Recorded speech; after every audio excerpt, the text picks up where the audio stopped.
Here we go. First, I'm gonna tell you about what we're gonna do in this test, and then I will fill you in on this excellent engine package. So what we're gonna do is called lash loops. This applies to anything with a solid cam, whether it's a roller or a flat tappet. And in fact, it applies to overhead cams or anything that has a solid cam with lash. So let's talk about what is lash. It is the distance between the end of the rocker arm and the top of the valve. So just to inform some of you who may not be completely up to speed on all this, what we're looking at is a push rod here that's acting on a roller lifter and a camshaft. So this push rod goes up and down. The rocker arm, guess what? It rocks back and forth like this to open the valve. And of course the valve spring then closes the valve. So that's how this all operates. But then that lash there is required because with a solid, or let's call it mechanical camshaft, you need a little bit of play there, because otherwise as the engine heats up and cools down, it'll end up breaking parts or hanging a valve open or something like that. The good news is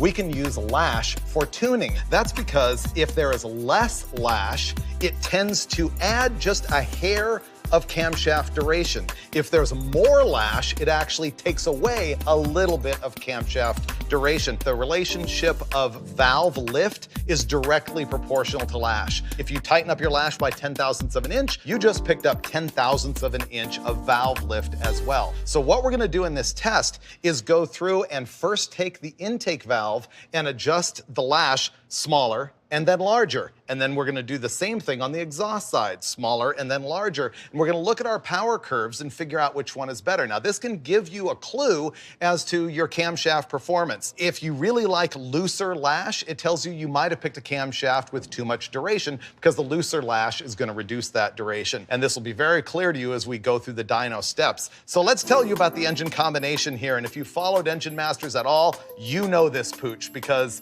it's pretty awesome and we've used it a bunch. It's a weirdo though. It's a big block Chevy.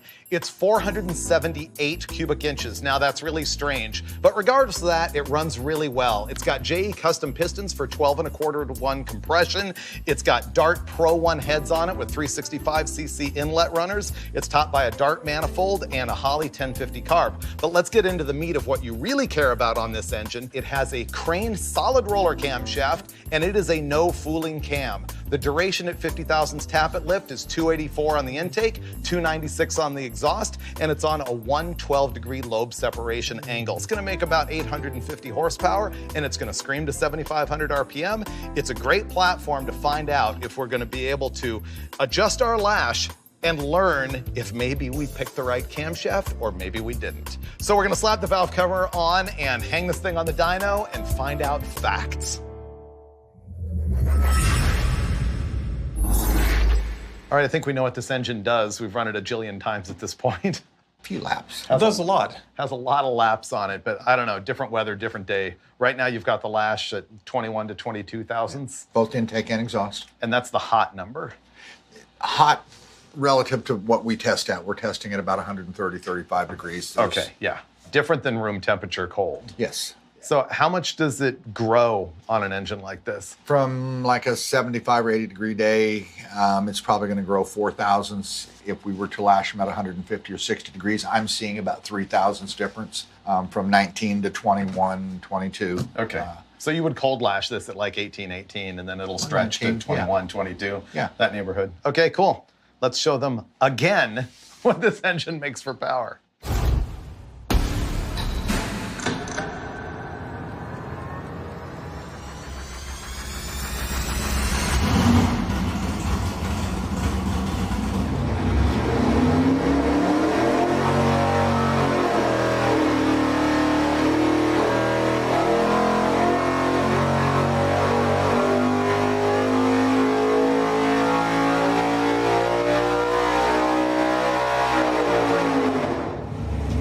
Performed as expected. That was a good number. Yeah.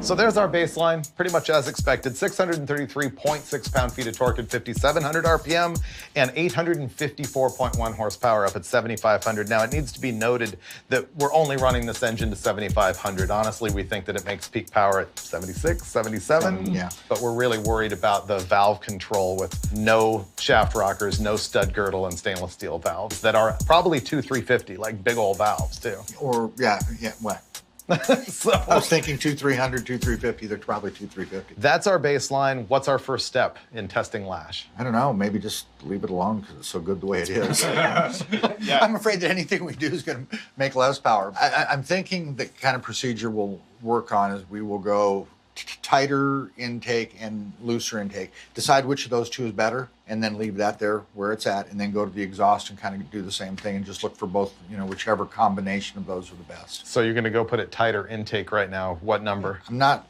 the kind of guy that's going to go out there and do 2,000s. That's not going to show us any trends. I'm going to take a swing at it, go like 8 or 10. Okay.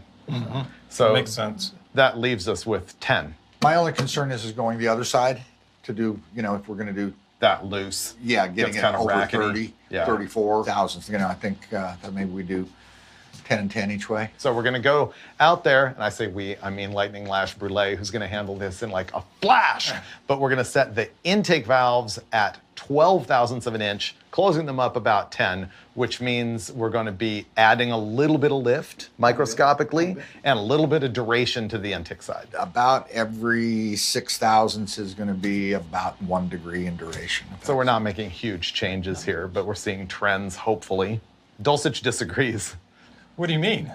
Well, you were telling me off camera that you didn't believe that the lash was going to make a bit of difference because it's in the ramp of the lobe. Yeah, I'm very curious to see the results because every time I've tried it, it seems like looser was better than tighter. I mean, like I say, it's unique to every engine. So Right. sometimes it doesn't matter, but I've seen as much as 30 getting But the it- lash correct. Like I said, I really want to see what this is going to do on this So engine. it's your job and mine to go pull valve covers. Okay, let's go.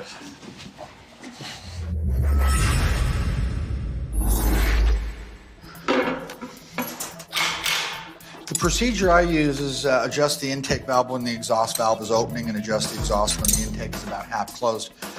Really, that's nothing more than a visual reference from outside the engine, since I can't see the camshaft, to tell me that the valve I'm adjusting is absolutely on the heel of the camshaft. It's the way I was taught. It works on every 4-stroke engine. You can follow the firing order sequence if you choose, or you can just run down the row. But as long as you keep your eye on that cylinder, then it's the same on every 4-stroke. Done in record time. I think that was about 8 minutes, start to finish, which is good because we have to do it like 5 more times. Now we've got the lash 10 thousandths of an inch tighter, theoretically adding just a hair lift and a hair of duration. Only on the intake, right? Only on the intake, right. Okay. Steve Well, Brule, let's see what it does. it's all yours.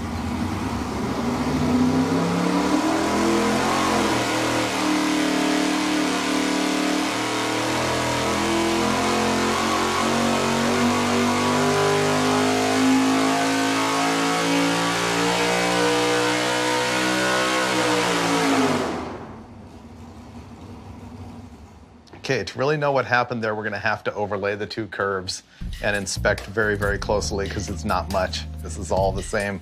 So I'm gonna say that did nothing that we care about. Do you agree with that? I agree. Yeah, nothing we care about. Definitely didn't help it, I can tell you that.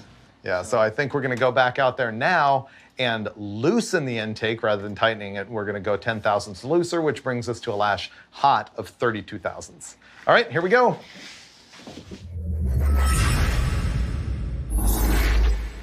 This looks like we may be doing just some fine points. I mean, valve lash adjustments. Generally, the camshaft manufacturer will give you a spec, you set it to that spec, and you forget about it. But how do you know if that spec is going to give you the most power?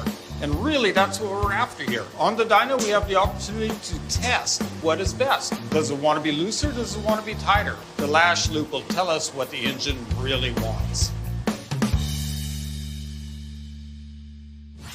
Now we've gone to loose lash on the intake only. We got 32 thousandths, and so that means we're going to cut a tiny, tiny bit of lift and a tiny bit of duration.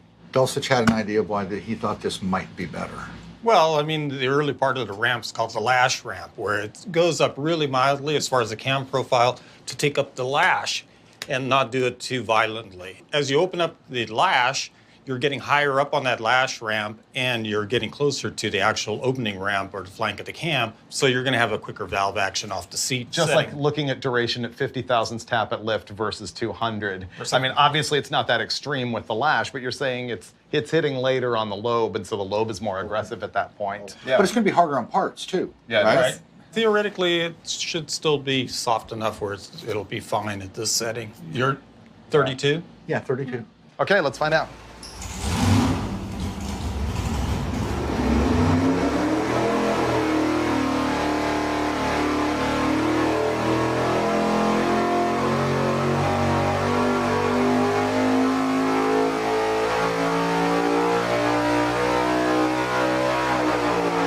Surprising. Wow. Yeah. Wait till you see these numbers. Pretty impressive. So what we saw as the power was going by is that it made a lot more power with the loose lash on the intake. So less duration ended up making more horsepower, 860.5 horsepower, the best we've ever seen out of this engine. Oh. And look at that, it absolutely helped it everywhere, and peak torque of 647.9. Best it's ever done, but the real story is look what it did everywhere in the curve. And not surprisingly, it's better down low than it is up top because we reduced duration. Wow. But it really came in on the roll in. Well, I mean, I think it's pointing us in a direction in the RPM range we're running, and I think it might be saying we picked a little big. So this was 284 at 50. It's telling us we want like 278?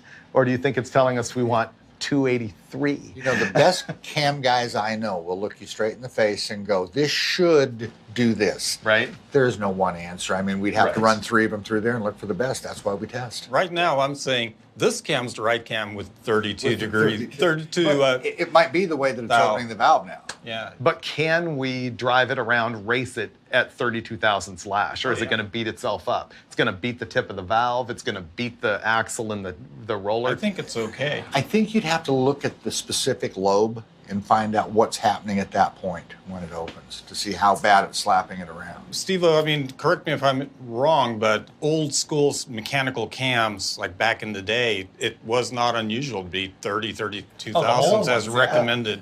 And a lot of that, they were flat tappets. Flat tappets. And they... Back in your day. Oh, I will.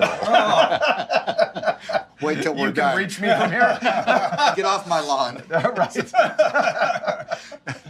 Yeah, you know, the old Duntop 3030s, a lot of that stuff. But I will Yeah. tell you today, I still see a number of camshafts come in here that have lash settings hot in the 28 and 32 range. That's why I'm not afraid of it beating stuff up, because it is not a really uncommon setting. I think we can all agree, wow. Yeah. And so the next thing that we're going to go do is tighten up the exhaust lash. This is a really, really This is all- educational test. It's way better than I because expected. Look at how much torque is gained right there at the bottom of the curve. huge. Nobody would expect that from, you know, a lash setting. This is the right test engine for this. It's got a really wide RPM range. It's high RPM. It's got a big cam, so it may be more sensitive to a lash for adjustment sure. than. But whether it's a percentage or a number, it all matters. Everything that we're doing to this thing. Look, we started out, you know, a while back working on this thing, and it was what, an 800 800 horsepower horsepower engine, motor. and we haven't done a lot of trickery here, and we're at 860. We haven't changed the camshaft. Right. We haven't done rock arms. We haven't done any real hard parts. We've done kind of like oil pans and vacuum pumps and the stuff that a guy's going to do, how picking you away at whittle stuff. away at it, yeah. How much does 60 horsepower cost if you just go try and buy that? Yeah. I think we bargained hunted here, you know, as far as finding that kind of power. So next up, we're going to go out there and tighten the lash on the exhaust side. And obviously, we're leaving the intake right where it is. We are. All right, ready? Another 8 minutes, more power.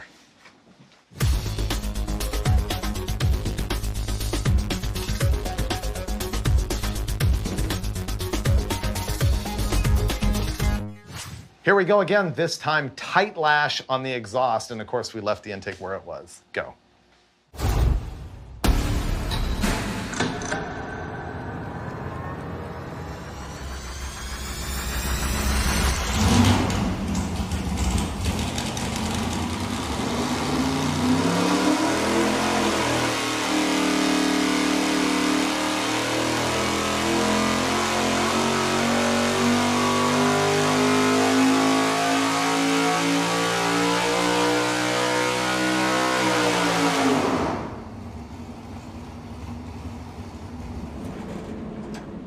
So on that pull, we made 861 horsepower and we lost a little bit of torque, 643.7. So net, it did nothing. Let's see if it actually lost a little. Yeah, it lost a little bit in the mid-range. Yeah. Tight lash exhaust sucked. We're gonna move on to loosening it up. Ready? Okay, we're well practiced this now. Yes, we are.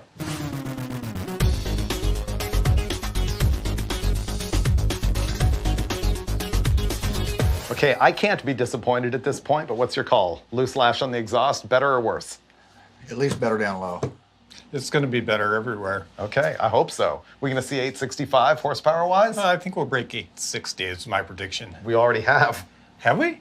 860.5, and we ran 861 just after that. Okay, we'll have to wait and see the number, right? Yep. That's a tough number to beat. but we're Yeah. gonna try. All right, Brule, do that thing you do.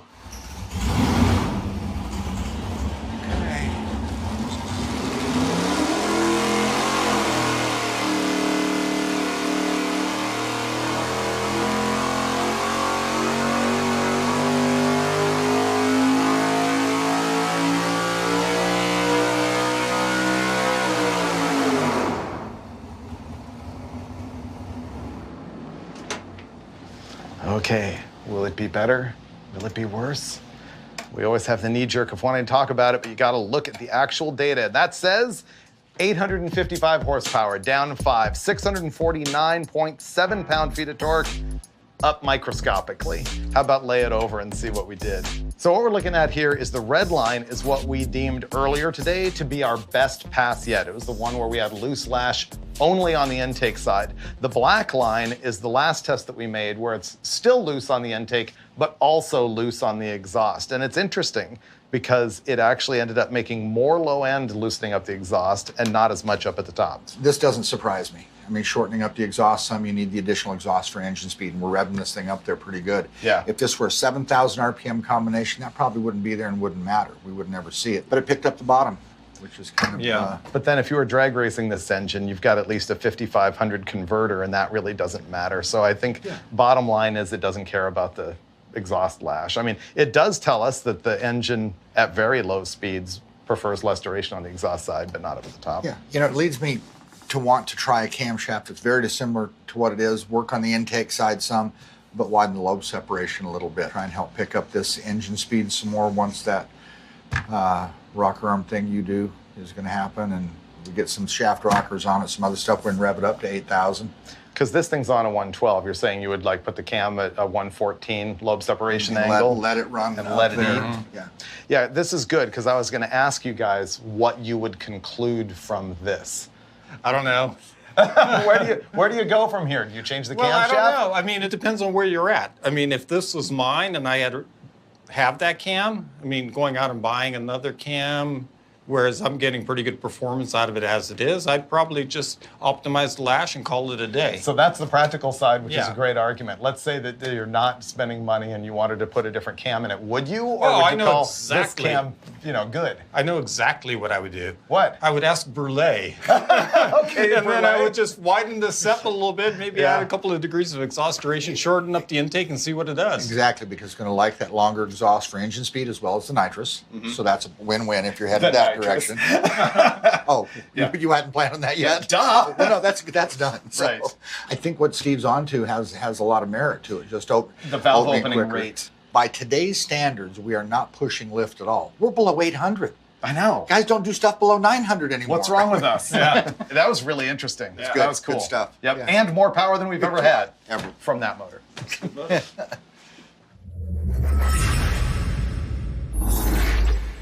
Dude, this thing just made its personal best record power for 0 simoleons. I know, and that's always an accomplishment. And you know what? It speaks to something that's very important to me, and that's like fine-tuning and adjustment. Why does one guy's motor with the same parts run way harder than somebody else's? Yeah, we found a lot of power on this thing. I mean, 25 pound-feet way down low. Yeah. And 8 up top and better everywhere in the curve for literally not $1, which is really cool. But we learned something about how our camshaft duration, could be improved with the different lash and everything. Would you ever bother to change that with rocker arm ratio instead of with lash. Like this thing has a 1.7 rocker on it. If it liked more duration, would you put a 1.8 rocker on it? I would consider it if I was going to replace the whole valve train anyway. In the case of this engine, maybe we want 8,000 RPM instead of 7,500. Maybe Well, we we want do. shaft rockers instead of stud mounted. And at that point, well, the 1.8 will be awfully tempting. I feel there's one last really important point that I need to make for the audience though. What we just showed you is a procedure that you can use on your engine. And you can do it not just on a dyno, but also at the drag strip. Oh yeah. The key is you don't want to just take the lash numbers that we just learned on this engine and apply them to your engine. It really is specific combination to combination. Oh yeah, your results will vary. That's the right lash for this combination, but your engine might want something completely different. The stuff that we show on Engine Masters can be applied to any engine. As I mentioned earlier, you can do this with an overhead cam 4-cylinder and it still works. Or a Jeep engine. See? Engine Masters, improving your life every time. You know, some of my favorite tests on Engine Masters are when we get to do things that the viewers have specifically asked for, and that's what this is. It's gonna be 2.5-inch pipes with dual exhaust versus 3-inch pipe on single exhaust. Here's how we're gonna run it. We got both turbo mufflers and straight through muffler designs. First, we are gonna run twice pipes with 2.5-inch exhaust turbos, then we're gonna switch off to straight throughs. Next, we're gonna build a 3-inch single exhaust system with a 3-inch turbo muffler and a 90-degree merge. And then we're gonna change it up to a Y-style merge, and we're gonna try that with both the turbo muffler and the straight through muffler. So you're gonna get a whole bunch of information and data here. Our victim is gonna be right here. This 351 Ford that you've seen before on the show, it is a basic rebuilt short block. Nothing special, cast piston, stock rod, stock crank. You can duplicate this thing easily. And to do that, here's how you're gonna throw it together. You're gonna get a Comp Cams hydraulic roller camshaft. It's the XR282. You're gonna buy some AFR cylinder heads. These are the 165cc inlet runner. And by the way, we've run both the AFR 195s and the 165s on this engine. They make exactly the same power. So buy the cheaper head, the 165. Now up top, we've got a Wyand Stealth dual plane intake manifold. We've got a 750 Holley XP carburetor, and overall this thing adds up to about 9.5 to 1. Now the thing that's different about the engine compared with how we normally test it is that it has shorty headers on it. Normally we would have a full long tube, but I figured there's nobody who's considering running single exhaust who has long tube headers. It just doesn't add up. It doesn't package well underneath the car. And so I figure most of you guys are gonna have shorties like this if you're considering the single exhaust, so that's what we ran. All right, now I'm gonna throw it to my buddy Steve Dulcich in the dyno cell. He's gonna show you how we put together our very first system with the 2.5-inch duals. Okay, we've got our baseline exhaust system set up on our 351 Ford. Now we've got shorty headers up front feeding these 2.5-inch head pipes, a pair of Summit turbo mufflers following that, and some short tail pipes. So we're gonna take it into the dyno cell and we're gonna get our baseline numbers. All right, Dulcich showed you our choking dual exhaust that we just put on this thing. Oh boy. And our shorty headers. The thing is, earlier in the day, we actually ran the same engine with long tube headers and open exhaust, and it was interesting what we found on the tune-up, putting the full exhaust on it. It got quite a bit richer from the 3,000 to 4,500, let's say, and then it kind of trimmed itself normal. It wouldn't surprise me if it got a little richer everywhere, but I was surprised that it was actually very similar at the top. Well, but normally when you put an exhaust system on versus open headers, it does make it richer. So that's something to consider if you go to the drag strip and uncork. Yeah, you might have to rejet if you've got it right to begin with. And we've got that tuned out, so we're pretty much ready to go, right? His anxiety is saying, fire it up and run it.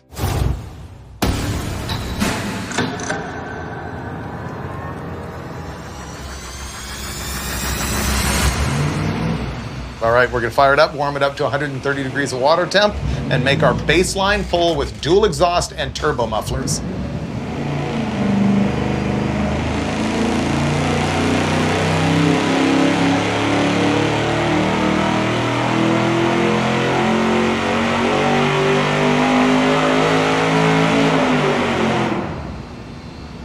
Did you run it yet?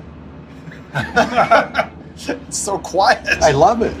The best thing about testing mufflers is how quiet the day is. Here's our power curve for our baseline. We made 405.3 pound-feet of torque at 4,100 RPM and 414.7 horsepower at 6,400 RPM. Not as bad as I thought it was going to be. No, versus the open exhaust and long tubes, that's actually kind of surprising. Yeah. What we're gonna do is pull up a test here that's actually from a prior episode, which is this exact same engine, same configuration, different valve covers, and long tube headers and open exhaust. So you can just kind of see the difference that the dual exhaust and mufflers are gonna make on the power curve. Boom. Ooh. There you go. Clearly, red lines are open long tubes, black lines are the short tube headers and the full exhaust. So you can see what you're giving up. It's quite a bit. The engine's identical other than the exhaust. I mean, it's 100%. same carburetor, same intake, same everything. It's absolutely identical. So That's quite a bit. Big difference, huh? Yeah, it's a lot. But you can't drive around with open headers, so. Well, maybe you can't. Oh. You sometimes. Right, see? All right, let's see if we can make it a little bit better. I'd like to run out there and throw on some straight through mufflers now. Okay, we're gonna go change the mufflers, be right back.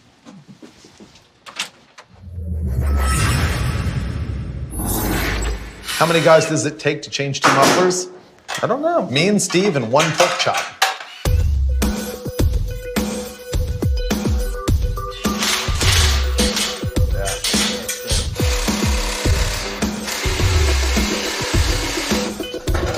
Yeah, that went in fine.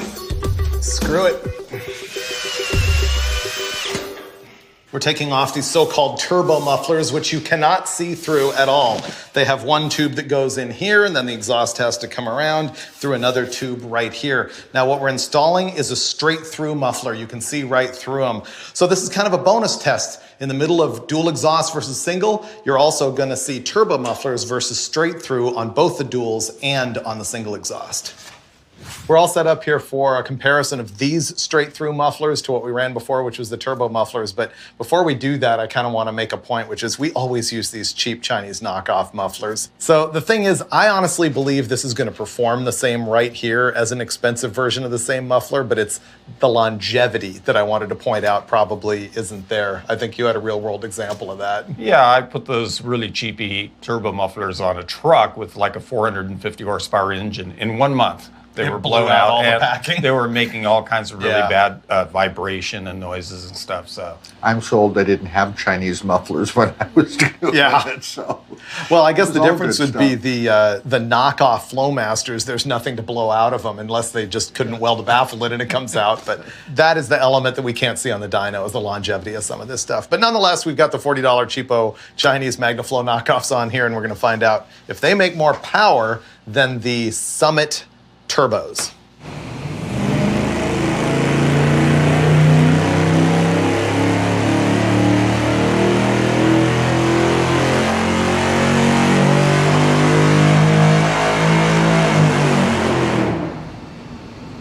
Seems better. I'm not sure how Pretty much good. better.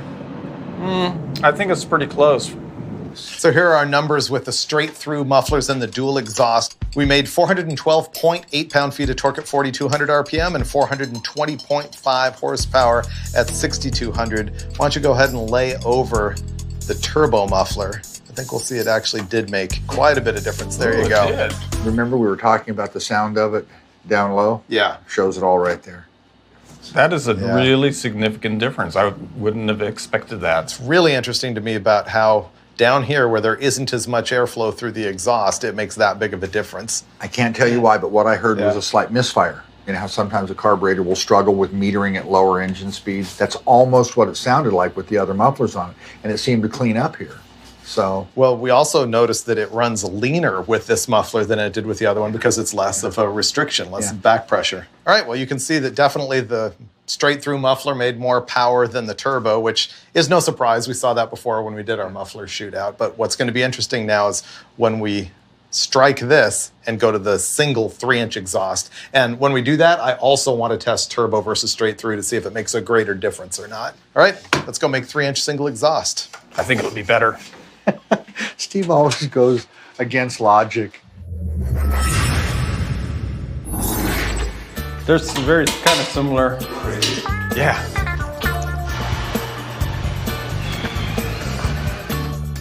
Here we go with our single exhaust with 3-inch tubing, and we'll be testing it with a turbo type muffler. Now, the first test here has got one bank entering the other bank at a perfect 90-degree angle, and I'm thinking that is gonna be hideous for flow, but we're gonna try it out, because most muffler shops will put stuff together like that. So we're gonna try 90-degree, and then we're gonna go in and Y them and see if it makes it any better. Let's fire it up. I like this because it's a test we've never done. I like it because it's really quiet. It's really quiet now. I like it. But what's your guess on power kill with the 90-degree exhaust merge? Hardly anything. Really? Yeah. I'm going with Dulcich. I think the increased area maybe kind of hopefully balances Even though it it's out merging some. like this? And it might not even be the exhaust that's stopping the power level where it's at. Okay, we got it all warmed up. We're ready to fire up and run it with the single exhaust with a turbo muffler and the 90-degree merge.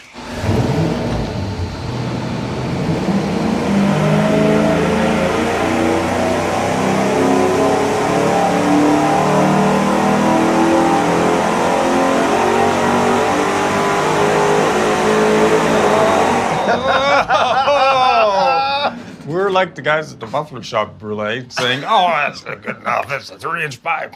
I like it when you go to the muffler shop, and what do they always tell you? You need back pressure. An engine likes a little back pressure. Well, how about that? Yeah. No. Here are your new and not improved power numbers with the single exhaust. 398.9 pound-feet of torque at 4,000 RPM and 374.1 horsepower, all the way up at 6,300. But the real story is going to be when we lay it over. As usual, the curve tells all. I've never seen three guys smile this much over that huge of a loss in power. It's hideous.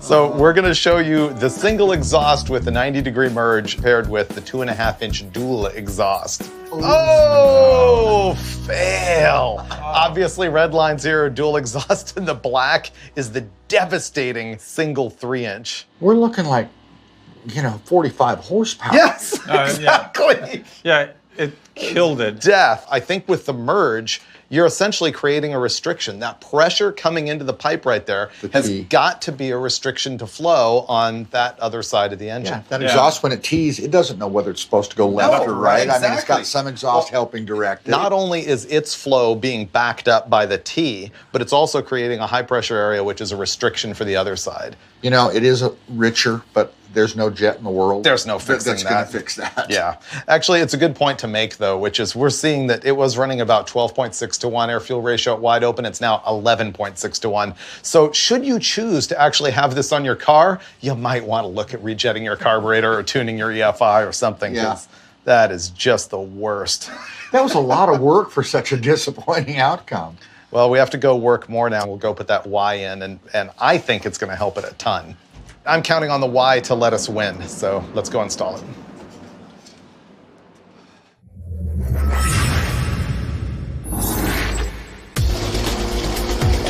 Yeah, and this will work. So we can mock it all up. Let me show you what's going to be key to improving our single exhaust system here. That is going to be this merge. It's a much more streamlined entry into the single portion of the exhaust system. So, Troy, slap that on. So we're about to fire it up for our very first test with that Y-shaped merge instead of the 90. All right, guys, I have to ask, why? Why? Why the why? Why? Why? What would happen if it doesn't do anything, Freiberger? How would you explain that away? The muffler's the restriction? I don't know. The obvious thing is you have to cam it for the merge. Oh, that's it. If you don't cam You it guys for the have merge, the wrong cam. Here we go with our first test with that Y-shaped merge and the single 3-inch exhaust. We still have the turbo muffler in place.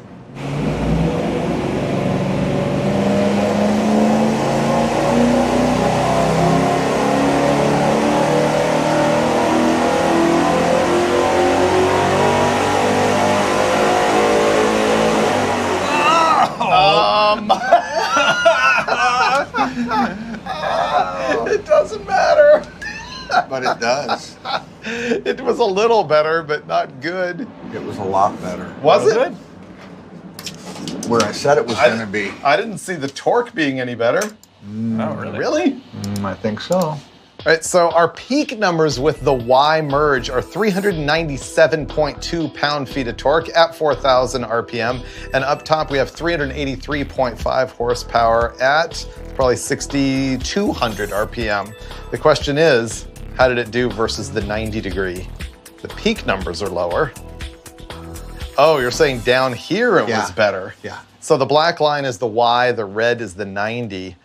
It didn't make the difference I was hoping for. That is weird. You think that's all fuel metering? That's back pressure? I think it was actually, I could sense almost a misfire because of the restriction with the others, T versus the Y. Yeah. And it was just much cleaner rolling in. I could actually hear it, not just see it in the numbers. You know what I postulate? I have a postulation as well. Let's hear yours. I think at low gas velocity, at low RPM, that 90-degree merge, the gas coming out of the other bank can go either way and make reversion worse. That was my thought too. And then once engine speed comes up, it's actually got enough force coming this way to sort of drag the rest of it that way. That's amazing. Right there is where the Y really shows itself, and up top. Yeah, It actually made more. It made almost 10 numbers up top. So the Y is better. Better. Yep. Absolutely. We just established that Y merge was in fact way better than the 90-degree merge, especially way down at the bottom and way up at the top. But the whole curve is still ridiculously far down from dual exhaust. So to try and save that a little bit, I want to run out there and remove the turbo muffler and install a straight through muffler and see if it makes a difference. That'll be quick and easy. Quick and easy, unless we burn ourselves. Oh wait, Steve Brule. That means burn, doesn't it? Yes, That's your in job. French, it does mean burn. It means burn.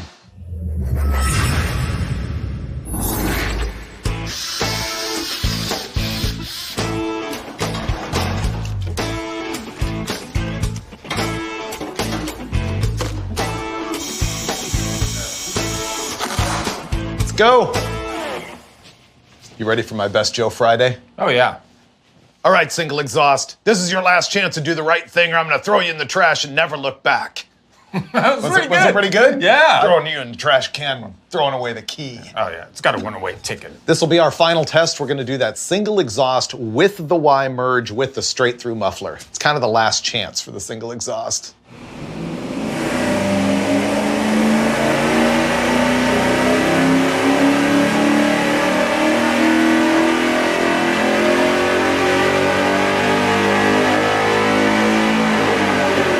What did you do? Did you run it cold? No. No? No. I installed a muffler with Mr. Dulcich. It made more, well, I'm not saying anything until we look at the curves, because I always open my mouth and then I'm wrong. Let's have a look at the total power. I think you are going to be shocked. I was watching the numbers fly by, and it was pretty good. Wow. Okay, we just made more power than we've seen all day with the single exhaust and one straight through muffler. 422.9 pound-feet of torque and 424.5 horsepower. Now, that is better than the dual exhaust straight through mufflers on it. As a matter of fact, let's overlay that. Wow! Look at this. Okay, the red lines are the dual exhaust with the straight through mufflers, and black is single exhaust with the straight. I know. Well, it's bigger. It's not. The head pipes are. And then it's got a nice head clean pipes are. a nice clean merge and obviously enough muffler. So it really shouldn't be that shocking. What it really demonstrates a lot, too, is the difference between the turbo-style muffler and the straight-through. The Yeah. flow potential difference when there's only one. Yeah. With two of them, it doesn't matter all that much. With one, It really made the difference. Yeah. But let's talk a little bit about why the dual versus singles like this. We've got 3-inch pipe going all the way from the header. Yeah. Yeah, whereas we had the 2.5-inch before, and that might be the difference there. And then that merge may not be that bad of a restriction, really, into the 3-inch pipe and out the tailpipe. Boom. Just no Yeah. crossover. Maybe with the crossover, it would have filled in a little bit of that bottom end that we're seeing lacking there. We did that test before, and I don't remember the results, but I don't think it was anywhere near this drastic. my recollection is the H was better, but the X pipe was no better than Versus the the H. H. But the H was better than no crossover at all. So you're right, that could be a thing also. We have to look at what you just brought up, which is the difference between the straight-through muffler and the turbo muffler with single exhaust. So let's have a look at that. So next up, we're going to compare the single exhaust with the turbo muffler versus the single exhaust with the straight-through muffler. And that is also a massive change. Wow! Look at that. The difference is even more radical. Red lines are going to be the turbo muffler, and black is the straight through. Nothing else different about it. So that tells you that one muffler cannot handle the flow of all 8 cylinders. Particularly if turbo. It's not an adequate muffler. You've got a smaller cross-sectional area, so you better be making use of all of it with a very efficient muffler. Wow. Now, a lot of this exhaust stuff I look at and I go, yeah, whatever. Yeah. It works. Then This is huge. That makes a big difference. Yeah. How much power does the single exhaust with the good muffler make versus the dual exhaust with the bad muffler? Look at that. Wow. The single kills it. The single is in black and the dual exhaust with the turbo mufflers is in red. Well, as you get restricted in cross-sectional area, what percentage smaller is a single 3 compared to 2.5s? 29%. Yeah, so I mean, that's a big change in area. So you better make sure if you're going to run the single, you better be very efficient as far as component selection and the merge. And I mean, everything's got to be right to get that kind of result. It's pretty amazing. Yeah, out of a single, that's amazing. Yeah. So I guess the last question I have is, what do we feel is the crossover point where you need to be looking at this data? Like, I think this engine at 430 horsepower in a normal configuration is the high end of what anybody would be considering using for single exhaust. You know, I'm thinking that most of the guys actually paying attention to this test probably have something more like 300 to 350 horsepower standard cruising truck. I think it still matters. Oh, absolutely. At wide open, it's going to make a difference. Yeah. Well, I learned a whole lot more than I expected to. It was fun stuff. Yeah, that was this cool. is good. I love it when we do a test we've never done before. Yeah. Man, this is cool.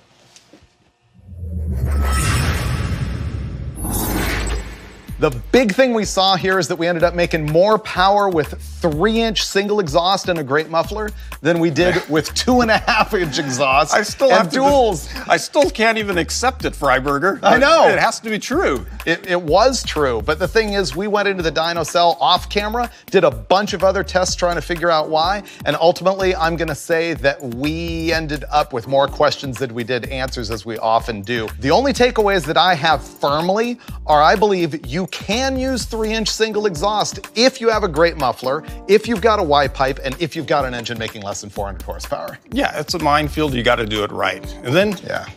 the results pretty much speak for themselves. I think the other questions that we saw about why the 3-inch made more power really has to do with the packaging and what we were able to do on the dyno that you might not be able to do in the car. We had 3-inch pipe all the way through the whole 3-inch system and 2.5 with the dual exhaust system. So I think the head pipes probably could have helped the single exhaust system, and it was long and it had the merge way back behind the engine, way further for dyno considerations. So it had those advantages for sure. Yeah, stuff we were able to do in the dyno that you couldn't do in the car. But nevertheless, that was a learning experience. It was way more mind-blowing than I thought it would be from a very basic test. So Freiberger, question. You've got a street machine, what do you do?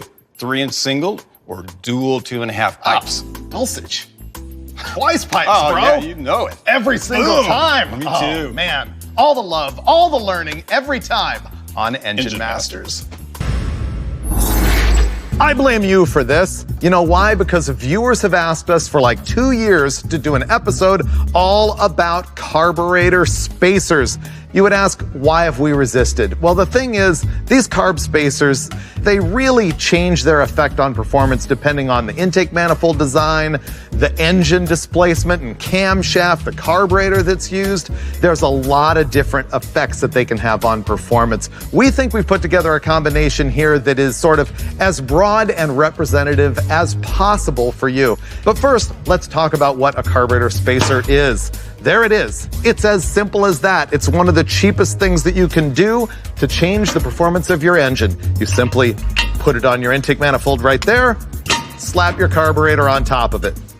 And it affects the distribution of the manifold, the fuel curve, all sorts of things that you will see. The thing is, there's a lot of different types of carburetor spacers. This one is what we call an open. This is what we call a 4-hole. These are both 1 inch tall. You can get them like up to 2 or 3 inches tall. There's other variations that are like a tapered combo, or ones with steps, or ones that are just split in the middle. But let's be honest, these are the two that really matter in the world. The other thing that's different about these is that They come in all kinds of materials. You can get them in wood, you can get them in plastic with little rubber inserts that keep the carburetor from vibrating. You can get them in die-cast aluminum, billet aluminum, or what this is, which is phenolic resin. What is phenolic resin? I questioned it because thermoquads have the main body made out of phenolic resin, but what does that even mean? It's based on an organic compound called phenol, and it's mixed with formaldehyde and some acid and stuff like that,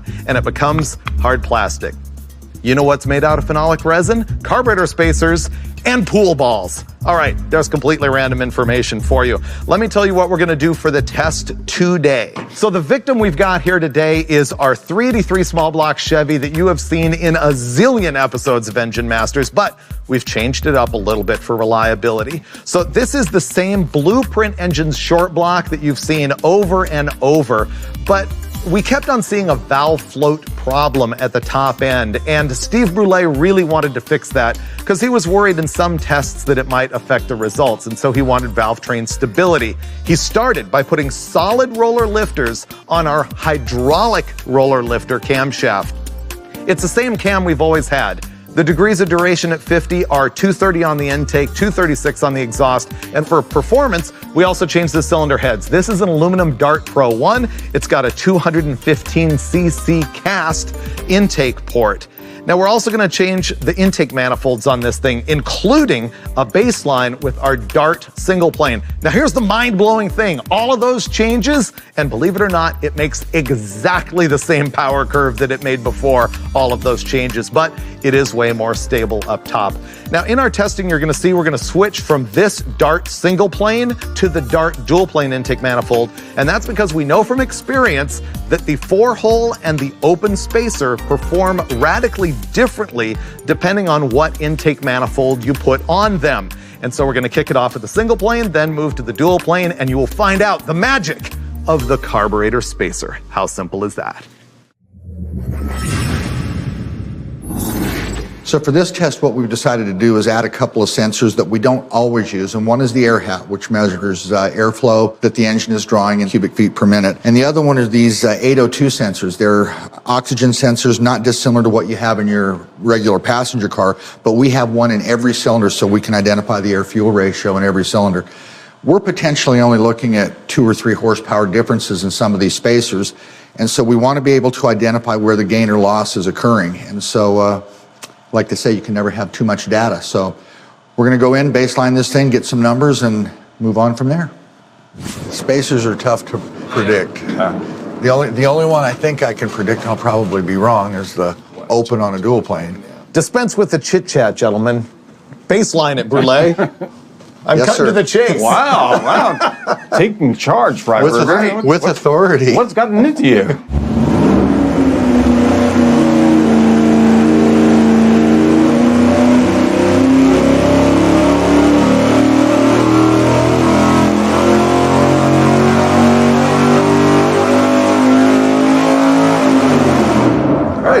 Performed as expected. Yes. Well, there's our baseline with no carburetor spacer whatsoever. Basically the same exact power we've seen with this engine a zillion times that we've tested it. 466.5 pound-feet of torque at 4,300 RPM and up at 60, oh no, this time it's 6,000 RPM peak, 469.4 horsepower. And where do you want to start? 4-hole spacer or open spacer? Let's do the 4-hole first. I concur. I was thinking 4-hole first and then the open spacer for the big number. Is that because we all think that the open spacer has some potential for a little more power? So Not necessarily. The thing about spacers is they can be really unpredictable. So Wait a minute. Off camera, you predicted 7 horsepower with the open. Yeah. On this manifold. Yes. Yeah. I'm going 0. But you never know until you try. I'm going with you this time. Okay, 4-holer. See, he said this time, like I'm normally wrong. No. Man, Brule's just on a roll.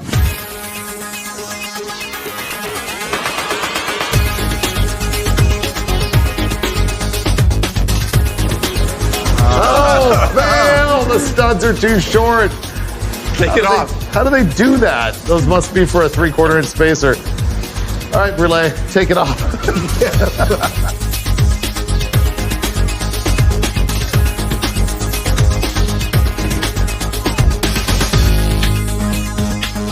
All right, we've got the 4-hole spacer installed. We're getting the air hat on so we can check to see if there's any measurable change in airflow, which may attribute to a power change or not. We don't know yet, but it's another piece of data to grab.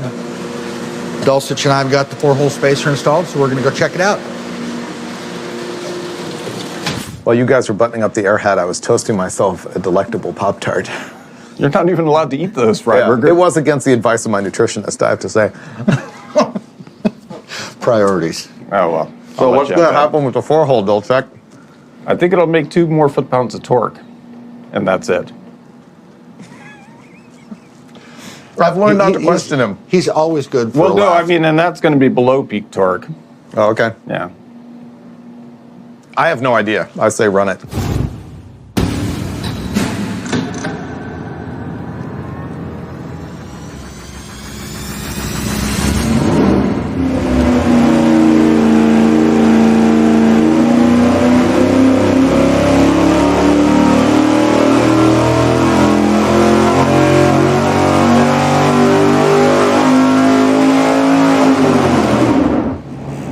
Made more power. I didn't see much of a change in air-fuel ratio, No. which is interesting. Before we look at power, we're looking at air-fuel ratio. We've seen that spacers can affect the signal at the carburetor, which will change the air-fuel ratio. And what are you seeing here? Pretty close Richer down there. low and leaner at the top, which the leaner at the top is puzzling to me. As a general rule, would you say the 4-hole tends to draw on the carburetor more than the open? Yes. Here's what we're looking at for our first pull with the 4-hole spacer: 467.3 pound-feet of torque, 474.6 horsepower, which appears to be a little bit up from no spacer at all. Is that because it's lean, or is that because of the spacer? It's made a couple of foot-pounds more at the bottom and more horsepower at the top. Who'd have thunk it? Could this be because it's lean up there? There's another thing you need to look at, and that's going to be pounds per hour of fuel, because it may have different distribution, which will show sometimes an air-fuel ratio, and it's actually using almost the same amount of fuel. Okay. It's pulling more fuel, and it's showing a leaner mixture, Right. So and let's it's making more power. So let's look at the distribution. cylinder distribution, yeah. That was very astute, Dulcich. Well, you know, I'm a student of the engine science. I really liked it. It's still 14.6 to 11.5. Well, let's compare it to another. Yeah, let's see if it's tighter without the spacer. There you go. So red is no spacer, black is tighter with at the the top. 4-hole. It's See that? here, Where it's making more power. It almost is tighter. Yeah. Yeah, so it affected the manifold distribution tiny bit. And it actually helped on the bottom, because you don't have those 2 that are way out of the field there at the low end that are 15s. These 2? Yeah. So it did help. I'm going to say it's more cylinder to cylinder than Then, any other Yeah. single thing. so no spacer moved more air, but with the spacer, made a little bit more power. Very So small bit, like 4 CFM or something. manifold distribution. Yeah, that looks a little tighter. So that's more than any one single thing. I think that's probably. I think we're out of tune-up options. We go straight to the open spacer.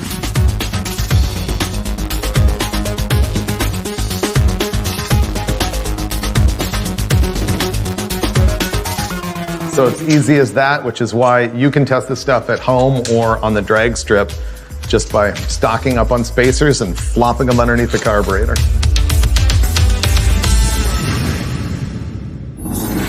I finished my Pop-Tart, so I'm ready to run the open spacer. All right. What do you think the open spacer does? We might see that it needs more jet, maybe. I don't think it's going to make more power because I think this manifold's already too big for the engine. All right, fire it up, let's go.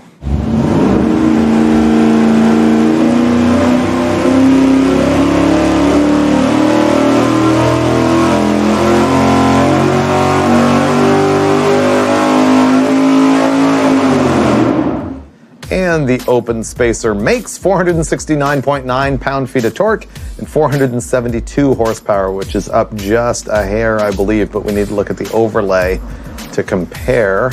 Let's compare it first to no spacer whatsoever. So this is a look at the red line, which is no spacer at all, and the black line, which is the open spacer. So you can see that the open spacer lost a tiny bit of power in the neighborhood of 4,000 RPM, and it made power from 4,500 all the way up, but then difference gets pretty negligible. Yeah, curiously, it really moved up the peak torque Yeah, I was RPM. looking at that too, 4700s from 4300. There's like a blip right there where it came up. But now we have to compare the open spacer that we just tested to the 4-hole. So the 4-hole is in red and the open spacer is in black. Basically what we saw in our comparison between the two spacers, the open and the 4-hole, is that they traded places in power throughout the curve, but none of it was significant enough. What we're looking at now is air-fuel ratio distribution. In black is the open spacer and in red is the 4-hole, and you can see that the red 4-hole is actually better. It's grouped from tighter. Yeah, which makes sense actually because it's doing something about the velocity through the carburetor, whereas the open spacer's just adding plenum volume. Now, trend-wise, the 4-hole on the single-plane manifold tends to improve like low-end drivability, signal to the carburetor, and in this case, distribution. And I think we're gonna see the opposite when we go to the dual plane, which is that it's gonna prefer the open instead of the 4-hole. Yeah. But we're gonna go find that out right now as we go install the dual plane and do it all over again.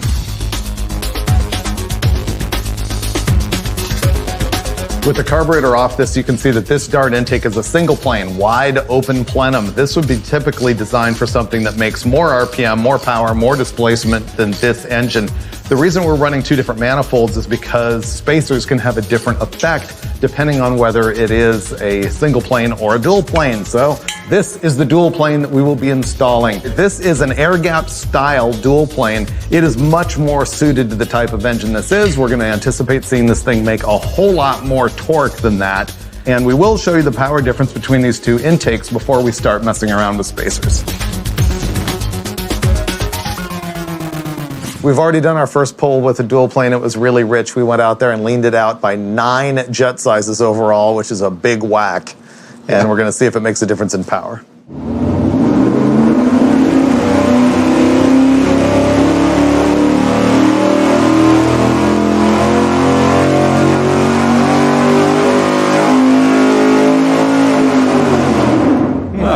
Doesn't care. Kind of poochy, I think, at the top. Yeah, I would say so. So after the tune-up on the dual plane, where we went in and leaned it out some, it actually just came down a hair in power. We're looking at 474 pound-feet of torque and 454.6 horsepower. Look at that. The red lines here show the single-plane intake manifold with the 4-hole spacer on it, and the black is this dual plane with no spacer. And you can see the red lines are just grouped much more tightly, and the dual plane is much bigger. And so it's not a matter of runner length making the power difference. We think it's probably that there's some cylinders that just aren't in the mood to make power because we're barely feeding them any fuel, or we're feeding them too much. Yeah, I mean, it tilted the curve, so I mean, the runner length is taking care of it down there, but I think we've just got issues up there with fueling the cylinders. Cylinders at 16-to-1 don't make power. Right. Yep, and there's nothing you can do about that in the carburetor to fix it. Maybe But the spacers may help. the 4-hole spacer. It may. It may. That may help. We don't know. Is that our next step? Yep. Okay, we're gonna go out there and put the 4-hole spacer atop the dual plane intake manifold.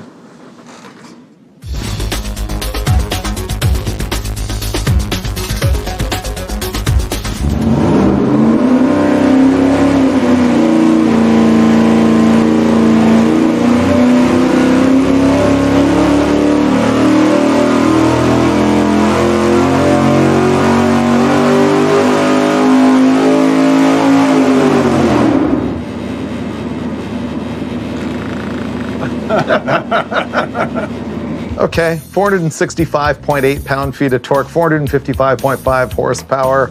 We're pretty much saying that's a 0. But to really know, we have to compare it to the curve of the regular dual plane with no spacer.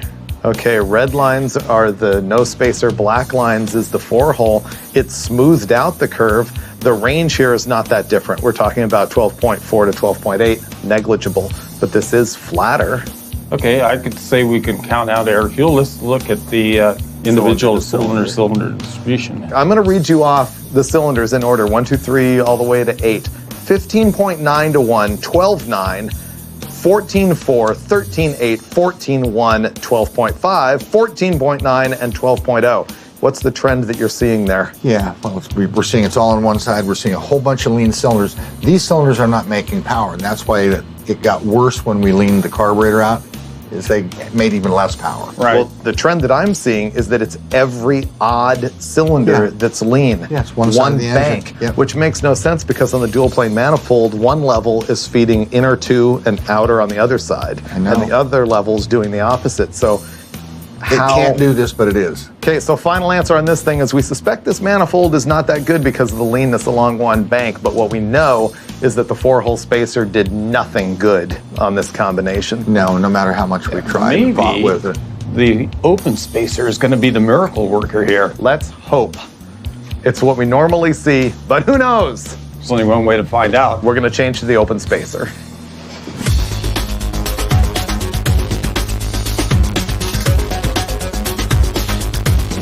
Final step. This is the dual plane manifold with the open spacer, and preemptively, Brule has already thrown 6 more jet sizes in the back and 3 in the front. Open spacers tend to make less signal on the carburetor, meaning that you have to put larger jets to achieve the same air-fuel ratio, and that's what Steve did before we even started.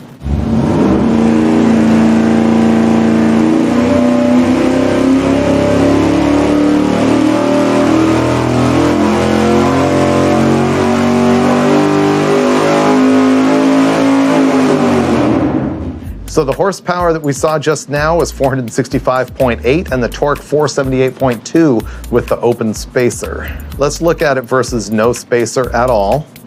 So black is the open spacer and red is no spacer at all. So that is absolutely the right thing to do. That's a lot of Wow. horsepower. Yeah, I didn't expect that it was that big of a hit, but I man. didn't either. And that comes down to the cylinder distribution. It's not just that the spacer made that, it's that more cylinders are doing, Their work. They've come to the party. Reason why I think the cylinders are more evenly distributed is that 1-inch spacer is sharing more pulses side to side You've got better from the two communication. planes. Yeah. Better communication, exactly.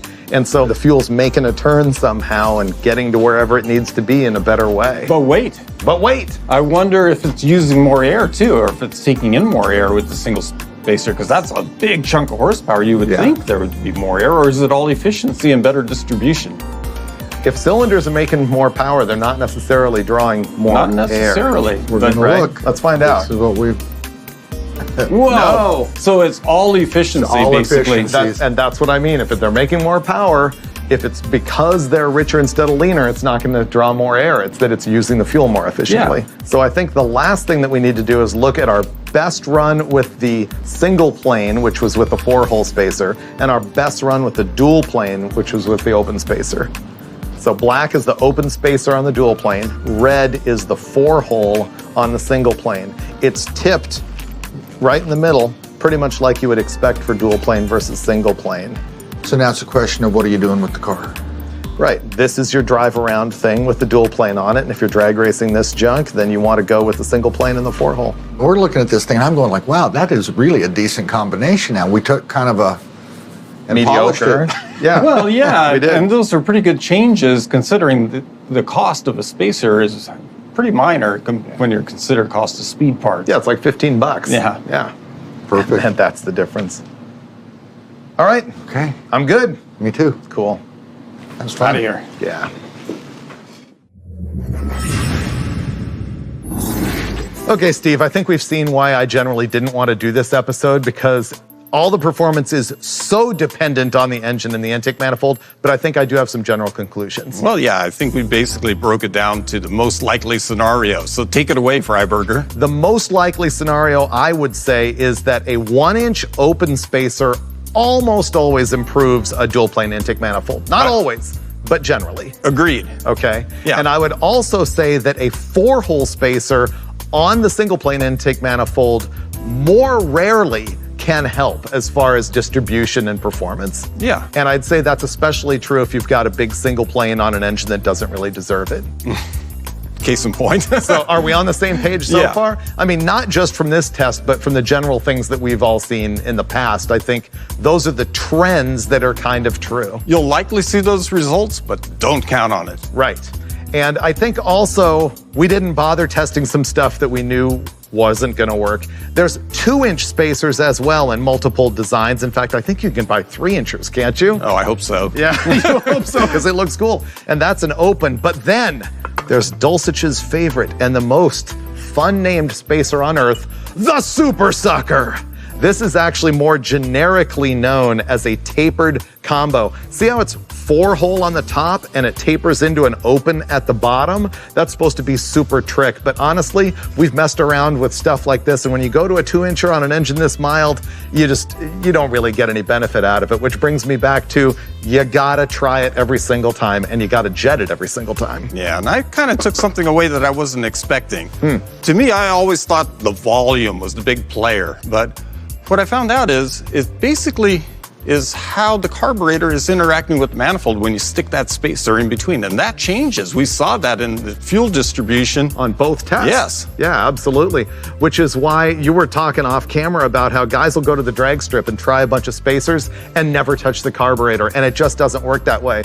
Honest truth, if you want to get the most out of your carburetor spacer, you need an oxygen sensor in every single hole so you can see what's going on. At minimum, you need 2 oxygen sensors in your headers. Do you agree? Yeah, or a lot of drag testing will do the same thing. Exactly. But generally, I would say your ultimate takeaway is if you've got a dual plane, try a 1-inch open spacer, and that's the end of the story. It's about the cheapest power you can get. As a matter of fact, Dulcich wants to go home and make one out of plywood. Oh, yeah, I can do that. And so, we hope to have more in-depth and factual information.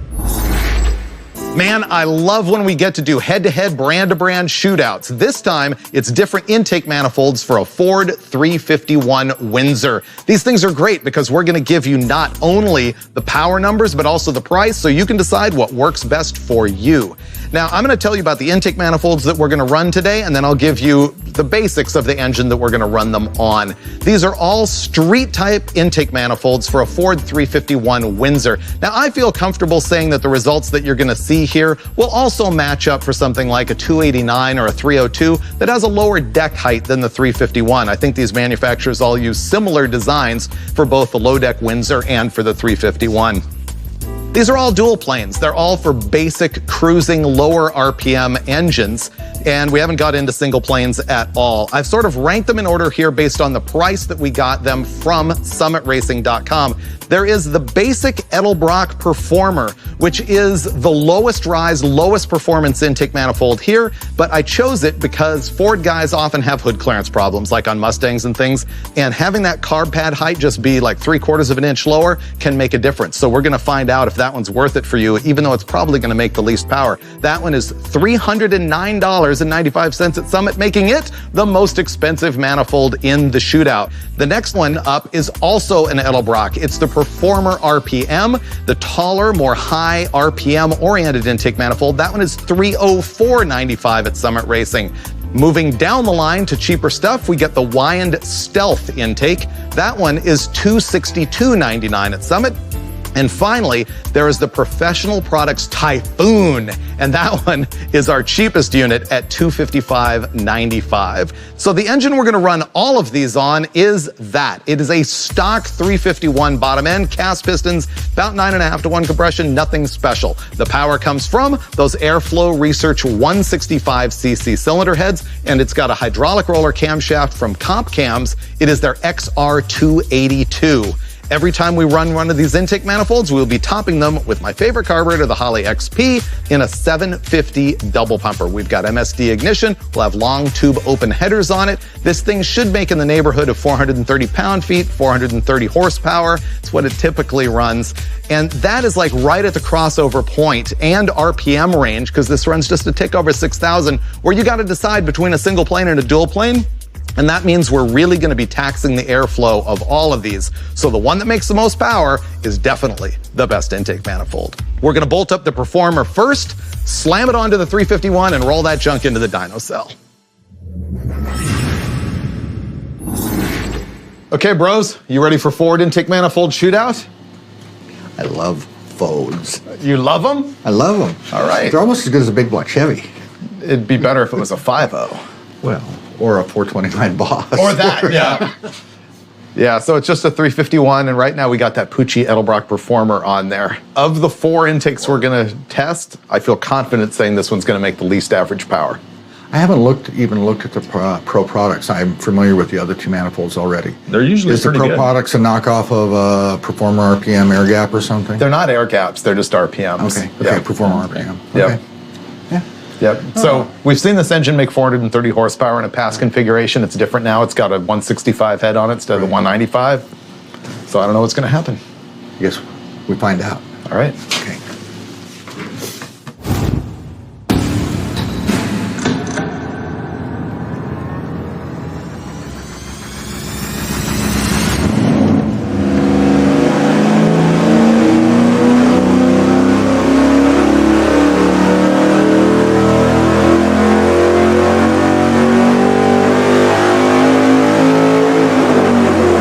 Wow. That's not bad. Pretty good. Wow, I look like a chump. I didn't think this intake would make 400 horsepower. I really didn't. It's a nice curve, too. It made good torque. It was just good everywhere. So this is way better than expected. Look at that. Look how clean the curve is. That's what I'm saying. It's a And beautiful then curve. Look at that torque hump there at 3,900 RPM. It's nice.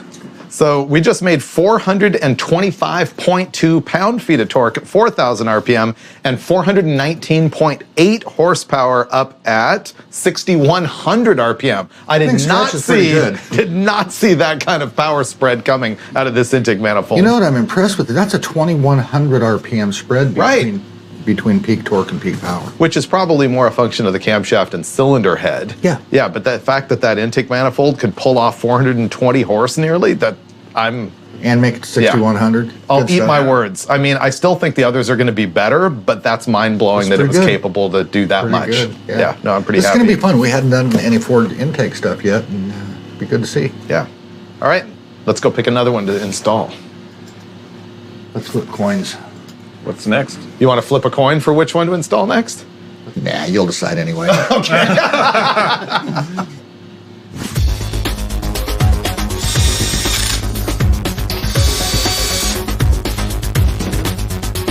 I have selected the manifold that I believe will be the next worst in line. Should we guess? Can we guess? I will say that they're all pretty similar, but they are different. Guaranteed different.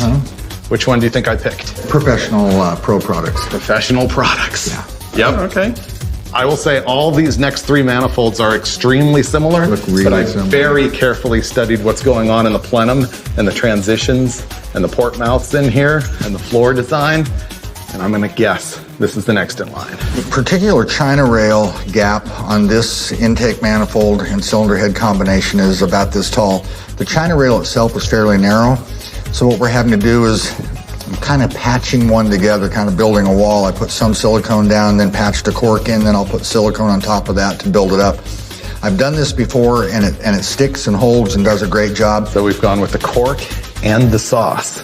Extreme measures here on Engine Masters.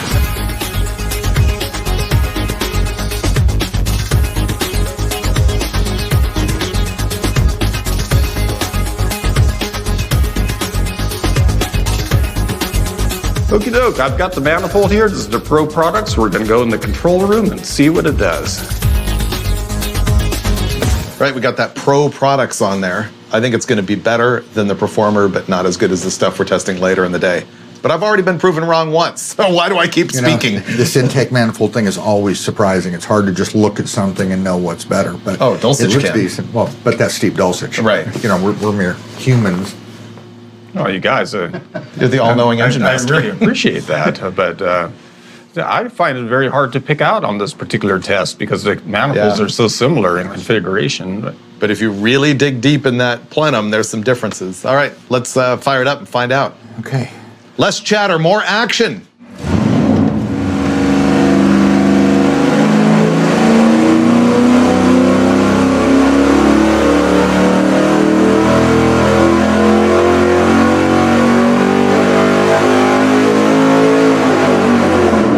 Wow.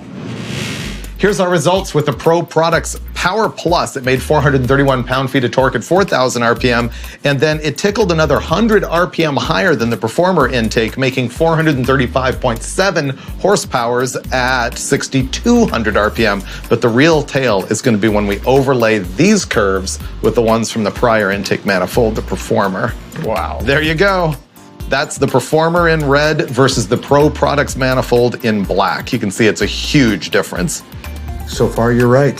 So far. Well, that may be hard to beat, actually. Yeah, that that's Pro pretty good. Products is it's an animal. Look at that number, 435.7. And you know, I always worry on this show that people look at that graph that shows the plus number peak to peak, and they don't get the whole story of how much more power is really there throughout the curve. Yeah, it started diverging right here, and I think that's an airflow demand, and this manifold has the ability to do that, and the other one was a smaller volume-wise manifold and can't flow as much, but then the curves diverge, and gosh, that's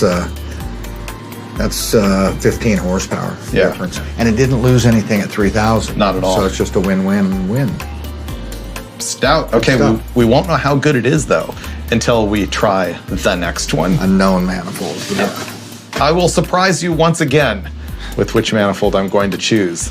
What that really means, Steve, is go change this manifold, get it ready while he brings the decides other one which in. one to get, right? Well, now that you mention it, that is sort of a collateral effect of me having to pick. The benefits of being the picker. Yeah. All right, let's tear it apart. Okay. Manifold number 3 coming next.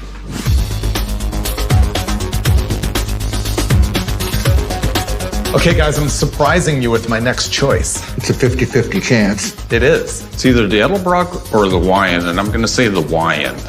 the Edelbrock RPM. Now, by power of deductive reasoning, you would realize this means I think the Wyand might make a little more power. Which is weird, because this is the standard. It is. It really is. Yeah, I get to do the drop Freiberger? you do. Man, I've graduated.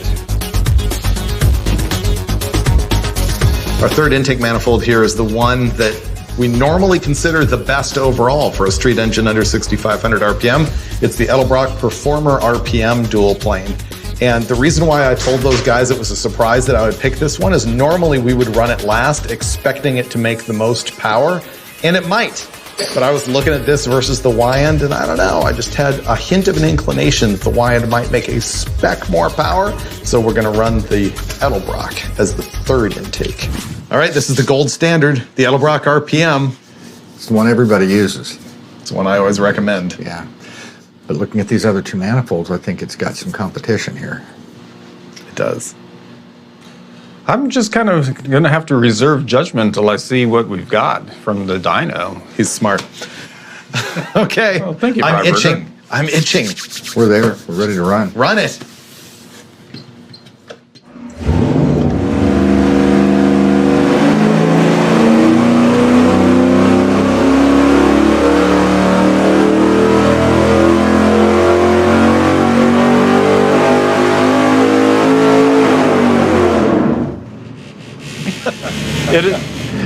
It's good. It's good. Is it better enough?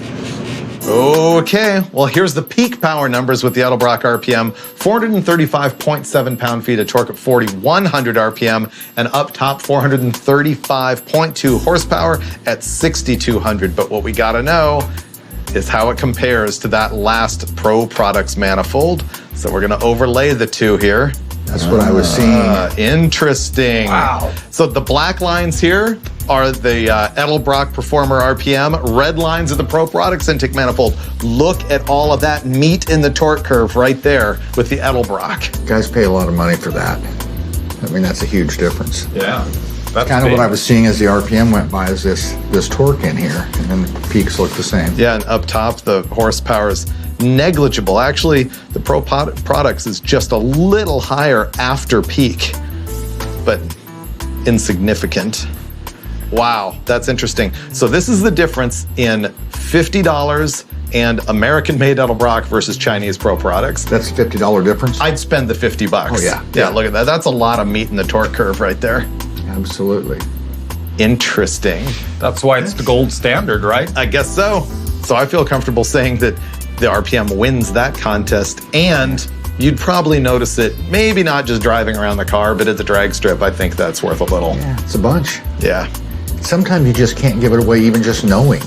Right. I mean, how do you give away Right. 15 for $50? Yeah, you can't. Now the heat is on me, though, because I claimed that the Wyand might be just a skosh better. Can I define skosh? Yes. Can I go down to like half a number? Oh, no. Is that okay? I had my $5 bill out, so I don't know. So interesting. Next up, we have to go install the Wyand. I don't know what the fancy name is for the Wyand. You bought it. I know. It's Stealth. Wyand. Is it a stealth? Is it a stealth? I think. All right, we're moving on to the Wyand intake now. Swap them out. Now it's just parts.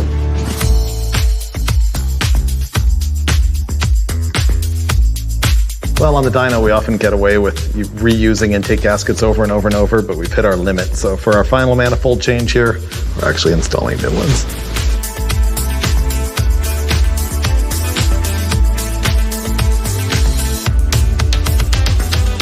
I need the Wyand to work so that I look like the airflow soothsayer. The manifold whisperer. Exactly. That's a worthy goal, Freiberger. We're about to find out whether or not it's true. Right, here we go with the Wyand stealth intake that I'm hoping makes a tiny bit more power because I believe it's got a little bit bigger runner size and a little bit more plenum volume. Well, I wish you luck with it, Freiberger. I mean, I really I've got no idea. I want this win on your ticket here. Thanks, buddy. Yeah.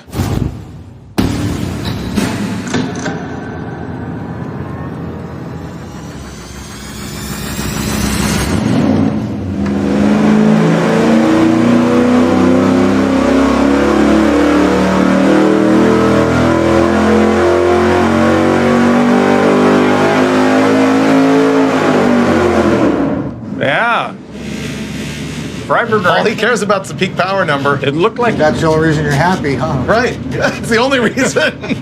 Let's have a look. All right, our Wyand stealth intake manifold. Here's our peak numbers: 426.5 pound-feet of torque at 4,100 RPM, and up top 436.7 horsepower at 6,100 RPM, thereby making me look like the Nostradamus of intake manifolds, Wow, at least as far as peak horsepower goes. how did you predict that, Freiberger? It's uncanny. Wow. Hard to say, but let's look at the overlay because I have a feeling that the I don't torque think the torque is quite not as good. quite where I wanted it to be. Whoa, there you go. Whoa. Oh my So goodness. the Wyand is the black line and the Edelbrock is the red line. So even though the Wyand tickled a little bit more horsepower up at the top, One. that volume I was talking about in the runners and the plenum absolutely destroyed the torque down here. So you gotta say the overall winner is our old standard, the Edelbrock Performer RPM. By a long shot. Look By at the a long torque shot. difference. There's as much as 15 here. Yeah. You know, we're looking at 415 versus 432, 17. Yeah. Like 434, Now that's 419. Yeah. That's massive. Well, you know what Yeah. that is? That's the difference between a power curve and a magazine number, basically. Yeah, Right? Yeah, it is. Yeah. I mean, look at that. I mean, it tickled up maybe 2 horsepower, which really, even though it makes me win, it doesn't matter whatsoever when you look at this. If we looked at the average numbers, it'd be a whole different It'd story. be hideous. Yeah. Yeah, absolutely. Now, here's the question. If this was a 408 and had a slightly bigger cam, would the Wyand be the right thing to run? No? I think Still? it does the same thing. Think it does the same thing? yeah. I think it may Yeah. just do everything, you know, Shove it a up and little down. earlier. Yep. But I think the characteristics would be the same. Well, the thing I feel good about is that we always say the Edelbrock Performer RPM is the manifold to choose, and you don't go wrong, and I think this backs that up. You know, I don't know what sort of math they use, but they did it right on Fords and Mopars and Chevys and big blocks and small blocks, and it's just Everything. amazing, really, how universal that thing is. So next up, I think we need to look at how the Wyand did compared to the Pro products intake. Oh, snap. Wow. Yeah. The Pro products is better than the Stealth, below 4,000 RPM and identical up top. Interesting. I wonder if that has to do with the larger plenum size and runner size that I was observing in the Wyand. Yeah, you'd think that, but then wouldn't you also think that it might carry a little bit more at the top if it's, There you if it's a have it, volume yeah. situation? Yeah, it's so. just not yeah. as good at the bottom and pretty close from the mid-range on up. Interesting. Here's the last thing I want to do. Let's compare the Performer RPM versus the Performer, our best and our worst. Okay. Let's have a look. Look at that. Mm-hmm. That explains a lot. Back down here where there isn't that much airflow demand, they're much closer and they get further and further apart as they climb. So the black lines here are the Performer RPM and the red line is the regular Performer. So if you are a Ford guy looking for a lot of hood clearance and you need that Performer, you now know exactly what you're giving up. And here's something you guys don't know. You know what the most expensive manifold is that we tested here? The Performer. The Performer at 309.95 at Summit Racing, and the RPM is 304.95. Well, it's $4. I have a question for you. Yeah. You talked about a bigger motor, and I said that I thought they would do kind of the same thing. If it were a 289 cubic inch engine with these manifolds on it, do you think that we're going to see that sort of difference when there's not the same air demand? I think the narrow Performer up. does better. Yeah, it'll narrow up. You think it does better? I think it tightens up the difference. It tightens up the difference. Yeah. For sure. But here's the other thing I've always said is no matter how lame your engine is, you can't really go wrong with the RPM. No. You and I tested one a long time ago on a stock Chevy 305 that made like 280 horsepower, and actually the RPM was the same as their Performer. It just made no difference. Okay. Which is why I think if you're going to spend the money, you might as well get the better one, and it looks cooler anyway. Yeah, it does look cool. What's it all about, right? Well, good stuff. Yeah, that was a really good test. I love doing these head-to-head shootouts, and I think it's interesting that the Performer RPM won when we did the Chevy, and it did it again on the 351 Ford. The thing I like about this is it's engine specific. The guy with a 351 gets to see which manifold he wants to choose. It's not theory, it's not kind of guessing at things. I mean, it's A/B testing. It's exactamundo. Cool. Thanks, Done. Brulio. Thanks, guys. Yep. See you All right, next time. Steve-O. Just the facts, Dulcich. Okay. The what? data bears it out. The Edelbrock Performer RPM is the clear winner. The data proves it. Well, yeah, it's the old standard, and it's kind of nice to see it win. But for me, there's a whole nother takeaway, and that's you've got 4 intake manifolds that virtually to the untrained eye look identical. But there's 16 horsepower difference top to bottom, which is a lot. Huge, yeah, all through the curve. So you can't just pick your favorite logo and just slap it on, right? Well, you can, apparently, if it's Edelbrock. Well, I guess you're right. The thing I really like about episodes like this is I think there's a lot of outlets that are scared of doing the brand-to-brand shootout, and we just walk full face right into it. Oh, yeah, no fear. No fear. That's what you get every time on Engine Masters. I don't know what the beef is here, but I have not been this pumped up for an episode of Engine Masters in a long time because we are leaving nothing on the table. We are going to put some stank on this thing. Here's how it's going to go. We are going to test this engine naturally aspirated on gasoline, then with this 871 supercharger at a couple different boost levels on gas. Then we're going to put nitrous oxide on top of that. Then we're going to switch it to E85 fuel and see what kind of power gains that gives us. And then we are going to nitrous it on E85. Not playing around this time. Let me tell you about the combination here because this is also personal to me. This long block is a 555 cubic inch big block Chevy, and I ran this at Bonneville Salt Flats in 2007 and did something I don't think anybody's ever done. We set 5 records in 5 days with 4 different drivers. And so this engine has a lot of legacy for me. The bottom end, it's a stout block, it's a forged crank, it's billet rods, it's CP pistons. The bummer about it is it's only 8.3 to 1 compression. These days, if you're building for boost and nitrous, you would go ahead and run, 10.5 to 1, 11 to 1, something like that. But way back when we built it, 8.3 was the number. So we are sacrificing a little power. The heads on top of this thing are an Airflow Research or AFR 357 Magnum. The camshaft is another no fooling around unit. The duration at 50 thousandths is 281 and 290 on this thing, and it's got like 800 lift. But now we get into the meat of it. The Blower Shop 871 Roots Supercharger. If you're not keyed into this, the Blower Shop are the guys to see these days for street or race superchargers. This is the same thing that Mike Finnegan, who's my co-host on the Roadkill show, he's got this on his Hemi in the Blasphemy 55 Chevy that won Drag Week and that made 1,100 horsepower to the tires doing it and also ran 850s. Same exact supercharger, except for he's got EFI nozzles in the side of it. This thing is a high helix deal, hardened rotors, Teflon stripped, blueprinted to the nth degree, ported at the bottom to improve the flow out of it. This is as good as a regular guy 871 supercharger gets these days. Now, up top, this is an NOS nitrous system. We did not custom make this. I can't bend lines like this. You can buy this straight out of the box. It is like a 16 nozzle fogger for the top of a Roots style supercharger, and we are gonna make good use of that. On the top, 2 Dominators. There's no 4150 carburetors around here. Not when you got 1,050 CFM each. We're gonna start off with Holley's gasoline Dominator, and as we progress, you're gonna see us add QFT E85 carburetors. Now, we've already tested this naturally aspirated, and so we're gonna show you that. We're gonna roll it in, and our very first dyno test on camera is gonna be with the blower, on gasoline, no nitrous, with sort of mediocre boost. Watch what happens here. This is gonna be legit greatness.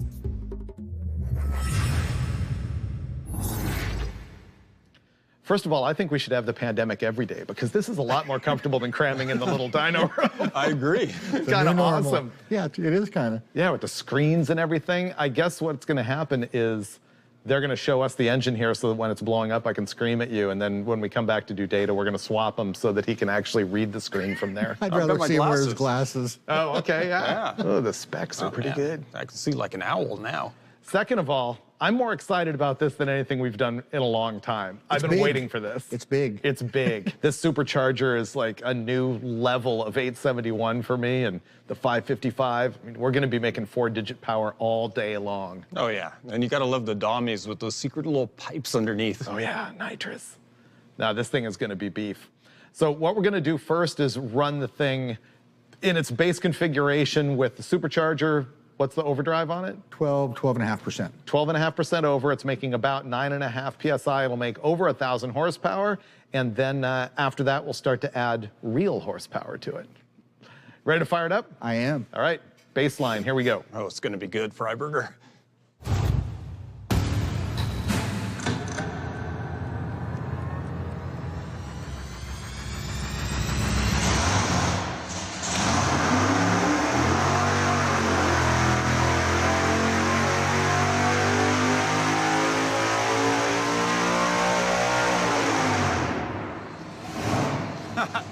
You got it.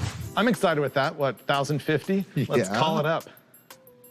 It's making 1,052.3 horsepower at 7,200 RPM. Our torque peak is going to be 882 right at the hit of 5,000 RPM. Since we're talking about power, let's look at this curve versus naturally aspirated. You can read all that Boom. stuff. Okay, so I had to call up this comparison. When I first took this engine out of mothballs, I had Brule pre-run it with a single 4-barrel carburetor, naturally aspirated, just to make sure that it was healthy. It made 768 horsepower at 6,500 RPM, and now it's making 1,052 at 7,200 RPM. So you can see the effects of the supercharger. This is comparatively low boost. This is half of what Finnegan runs in his Hemi. 1/2 the boost. And we're still making 1,052. I think we're doing on good this with thing. half the boost. Yeah, not bad. You look at the air-fuel ratio numbers, and they're flat like fuel injection. It varies 1/10 during the whole pull. Yeah. Pretty amazing. Good carburetors. Yep. That's a good base. One thing I would be curious to note is the difference in intake air temperature at one boost level to another. Because one of the things I wonder is once we get into the E85 in particular, does it actually allow you to run more boost because it's a cooler charge? Like it's not just power because it's cooler, but also power because you can run more boost safely. Well, I would think so, because you have a lower temperature, you're going to have more detonation resistance at that lower temperature, so you can run more boost, because ultimately it's total cylinder pressure that's going to determine it. Yeah. Yeah, so that's what I'm thinking. Maybe we should run 2 boost levels here. We got Rocket Brand 118 in it, right? We do. Do we have something that is gonna make, 14 instead of 9.5?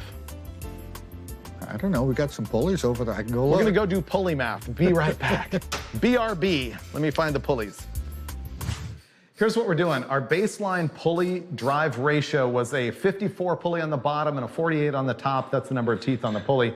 You divide that out, you end up with 12.5% overdriven, meaning the supercharger is turning 12.5% more RPM than the engine itself. We're gonna change it up with a larger crankshaft pulley. This is a 57, which means it's going to what, 19% overdrive, a little bit more than 19%? 18. So that's gonna increase the boost. Now, of course, this is purely scientific because what I'm trying to see is how much the manifold air temperature increases with an increase in boost. And of course, I want to make more power. So we're going to find out what that does. This isn't full-on party pulley mode, but it's at least like happy hour mode, or maybe backyard barbecue mode. It should be good.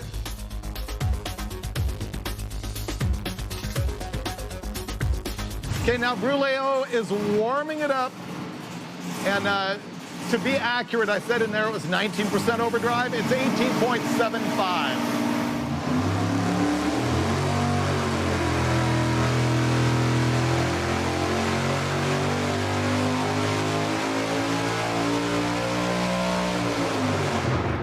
Well, it made 908.2 pound-feet of torque at 5,000 RPM, and our biggest horsepower was 1,065.9 at 7,200 RPM. Not as good as I had hoped. What was the gain in boost? We went from 9.9 to 11.7. So not a giant change, but I'm guessing it heated up the air quite a bit. Yeah, and this is probably not unlike what we've seen so many other times with gasoline, as you get to that point where it's just the per pound of boost, the first 5 or 6 is 40 or 50 horsepower per pound, and the last couple is what, 10 or 12? It wasn't a lot. Yeah. Yeah, it went from 1053 to 1060 something. Yeah. Yeah. Not worth it. So we're at the point of no return on gasoline where it's heating up the air, which is a greater detriment than the addition to boost. Plus, it brings risk of detonation and melting electrodes. Well, that's See, we've got air inlet temperature over 215 degrees. I mean, that's the thing about a Roots blower. It's got that limitation compared to some other forms of supercharging. Yeah. It adds more heat when you really start pumping up the blower speed. We gained 20 degrees Fahrenheit in the manifold. The new manifold temperature with the bigger boost is 218 Fahrenheit as opposed to 198. So that's a solid 20 up. Yep. Okay, cool. So I guess we're moving on from here to nitrous. Nitros. Oh, this is what I've been waiting for. I know, me too. It's gonna be great. It's not your motor. I know. It's okay, it won't be yours either. So Steve-O, there's a whole bunch of tubing here. This is like a fogger style system. And so, I mean, how's this jetted up? Tell me the rundown here. You got it. It's exactly like a fogger system. In fact, the jetting that we have in it, I took right off of Holley's website for fogger jetting. So what we have in it now is Holley claims that it's 175 horsepower jet. We have 8 number 22 nitrous jets in it. Right. For gasoline, we have an 18,000s fuel jet in it. So, I mean, what's the difference between running that kind of a setup or running just a regular plate system under each carburetor? This looks way more awesome. Yeah, I guess that's reason enough. So, hopefully it works as good as it looks. It will. I think we're ready to go, right? Yeah. This is going to be the nitrous pull. We've got the same pulleys on the thing, same tune-up. He's going to hit it at 5,000 RPM and sweep it on up to 72. I hope it makes 1,300 horsepower. I can't wait to see it.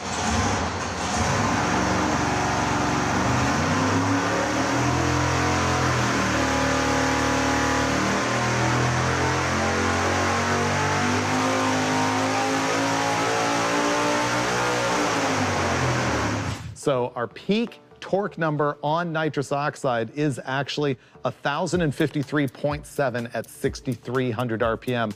And the peak horsepower is 1,269.4 at 6,900 RPM. Okay, now that we've looked at our power, which is obviously huge, although it didn't hit the 1,300 number I was hoping for, let's have a look at the manifold air temperature.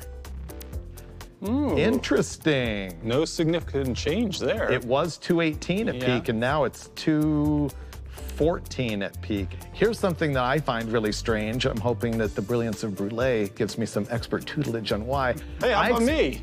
I expected the manifold air temperature to drop way low on the nitrous oxide. It really didn't. We saw a peak temperature of 218 with no nitrous and 214 here with the nitrous. I think it's a combination of two things. I don't think it's cooling as much at this power level because there's more compression, because it's more boost. Right. I don't think it cools as well, and I think that it's a probe issue as well. Okay. Let's look at what happened to boost.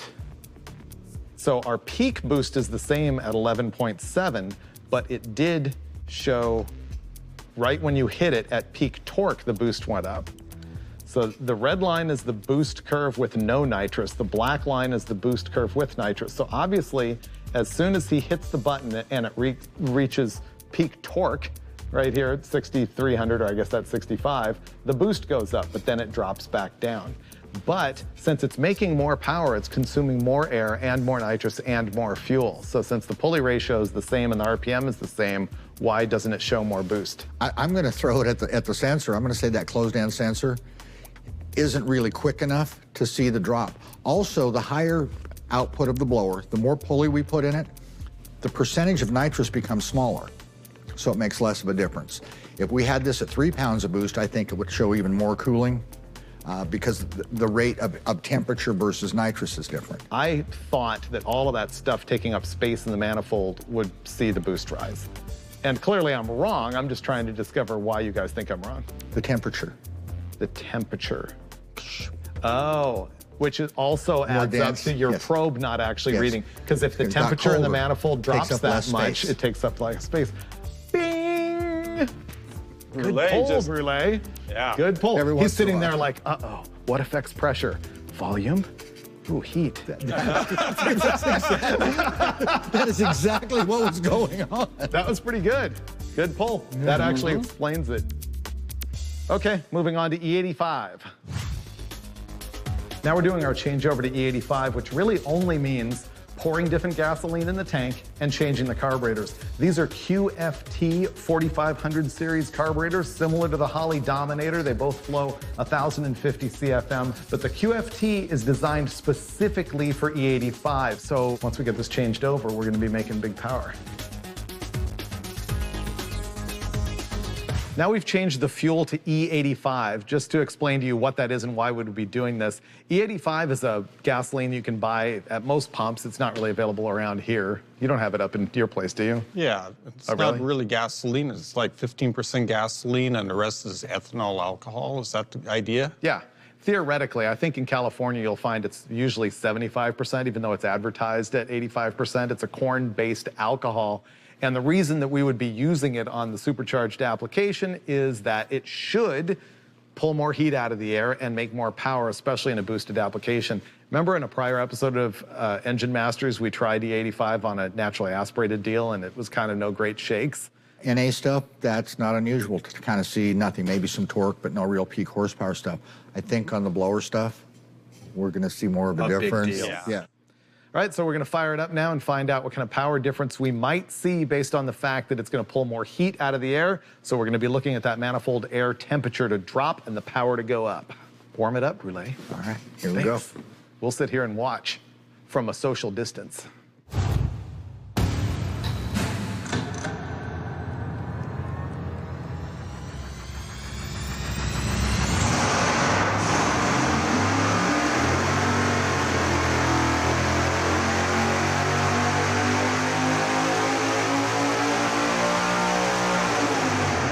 So our new peak power numbers are torque at 5,000 RPM, 970 pound-feet, and our peak horsepower is gonna be 1,138.7 at 6,800 RPM. So we picked up 72 horsepower just by changing the fuel. Let's find out why. First of all, manifold temperatures. Yeah, let's see here. Wow. So the manifold air temperature that we had just on gasoline at this same boost configuration on the blower was 218 degrees. Now 148 degrees. That's a massive difference. Huge difference. Yeah. So now we're really seeing it. So what did it do to boost though? If it cooled it off that much, did we reduce our boost? Yes, we did. Less boost, wow. more power. Less boost, more power because it's a colder manifold air temperature. Denser. There's more air to burn. Yeah. And so exactly how much less? We did have 11.7 PSI and it is now 10.5. So it's got a full 1.1 PSI less boost, which is significant. All right, let's look at the graph of actually the difference between the gasoline and the You E85. know how much I love graphs. Yeah, because it's just so visual. This. Wow. Wow. Everywhere in the curve, no downside, 100% win. Wow. That is definitely worth it. And it's like so much cheaper than race gas. That too. Yeah, Yeah. absolutely. I mean, Yep. That's I all remember win. when we did this naturally aspirated, my conclusion was, but with boost, yes. Yeah. Big difference, yeah. Yeah. Fun stuff. Man, so that's pretty good. So E85 is awesome. You know what's awesomer? E85 with nitrous. Oh. Party brulee. You party at yours. Good answer, Steve. All right, last pulley swap. Unbeknownst to Brule, we're going from 18.75 overdrive to 23.4. Brule's shaking his head.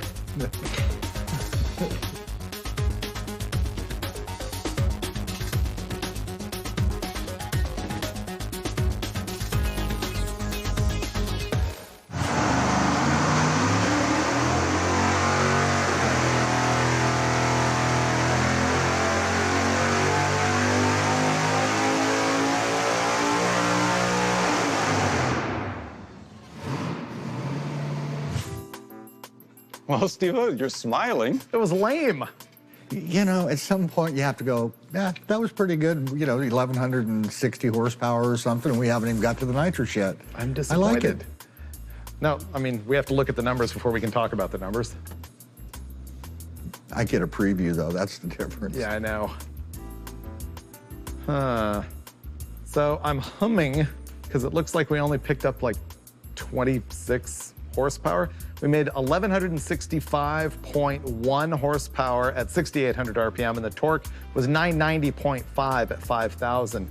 And I know it would seem absurd to be disappointed by that, but it looks like we picked up 1 full pound of boost with the pulley swap and only picked up 26 horsepower. When we go back to the gas stuff, though, that was pretty similar, too, towards the end of the curve.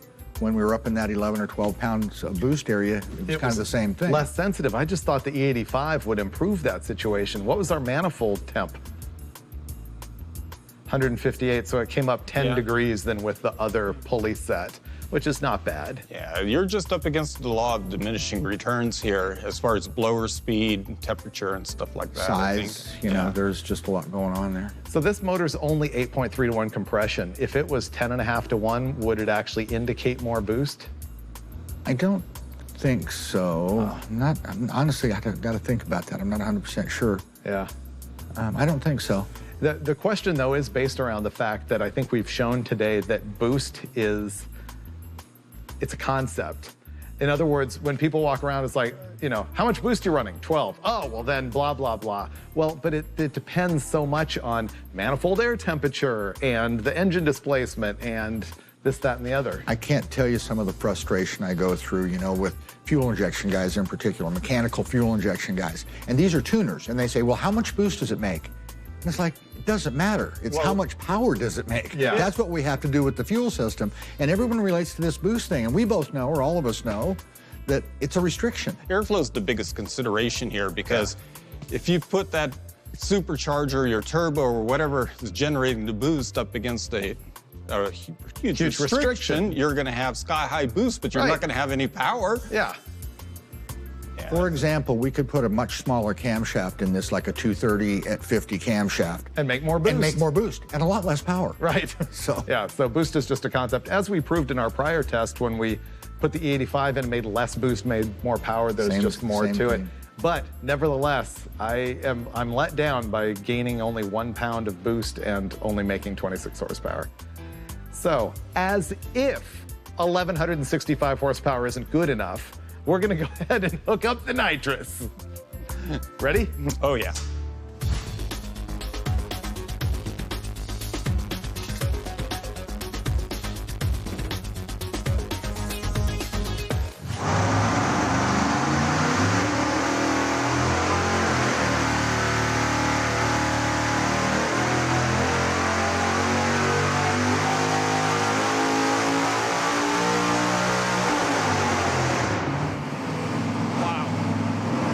Impressive.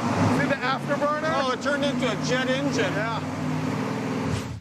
Here we go. Oh, it didn't even make an extra 200 horsepower, almost 1,359 horsepower, all the way up at 7,100 RPM. And the max torque that we saw on the nitrous this time was 1,116 pound-feet at 6,300 I saw RPM. that when I activated the nitrous, and I went, come on, absorber, hang in there, hang in there. Yeah, for sure.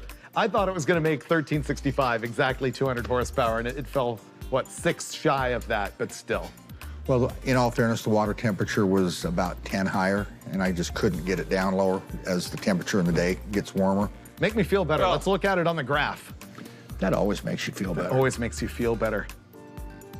1359.4, and what was it, 7,100 RPM? Yeah, but I mean, it activated there and then had a dip. I think it's because it was a bit rich in there, and then it came back. I'd like to look at the air-fuel ratio curve. Nice. Yeah, started 11.5, went hair lean to 12.4, like right when you hit the button, and then 11.3 up top. Rich, but fine. Yeah, and how about the manifold temperature? 150 degrees. That's fine. Same as Yeah. we saw before. And once again, not colder with the nitrous, which maybe it's the probe. Volume of nitrous, yeah. some of the Volume of things we nitrous, talked whatever. About. What about boost? Did that change? And the boost came up to 12.3 at peak. Yeah. Interesting. So what did we actually learn? I when you was take a just really- going for big power, I was but going to say what we learned is when you take a really cool blower motor and put smaller pulleys on it and nitrous, you can make 1,350 horsepower. yeah, it's Yeah. actually, that's a lot of power. Yeah, it's good power. Yeah, that's really, really stout. But what we learned, I'm going to say, is those limits of manifold temperature and where you can go with the blower and the pulleys and stuff like that. I think part of it too is what we learned is blower size. There are some limitations. You get to that point. What I frequently see, like in the street style, non-stripped 871s, man, you get to 950, 980, and they're just, you Yeah, can you're pull in done. until you're blue in the face, and it's just not going to make any more power. It'll Yeah. probably make less because you're making the air hotter. They're just done. So quality Yeah. of blower and size has a lot to do with power potential. Well, this is making 200 more horsepower than your average shelf blower that you're seeing. And some of those are actually not even just turd blowers, they're just lower end Yeah, blowers. yeah. This thing's about the highest end 871 you can get, and it's making bench racing 200 more horsepower. So again, go to a 10, 12, 14. Yeah. You know, they just get better and more power potential. I have one last question. Do you have more nitrous jets? Sure. Really? Are you kidding? I love the nitrous. I have all Really? the jets. Oh, So boy. could we hit it with another 100? 140 horsepower Sure. and make 1,500? If you want. We could? I'll let you. Really? Really? Wow, he is I think completely we should. fearless when I it think comes to your engine. We should have 1,500 horsepower. Let's go for it. I think we need 1,500. Oh, man, Here we looks go. like your buddy's egging you Oh, on. man, I had Yeah. no idea it was going to come to this. Yes! Yes! Look at the happiness level, Freiburger.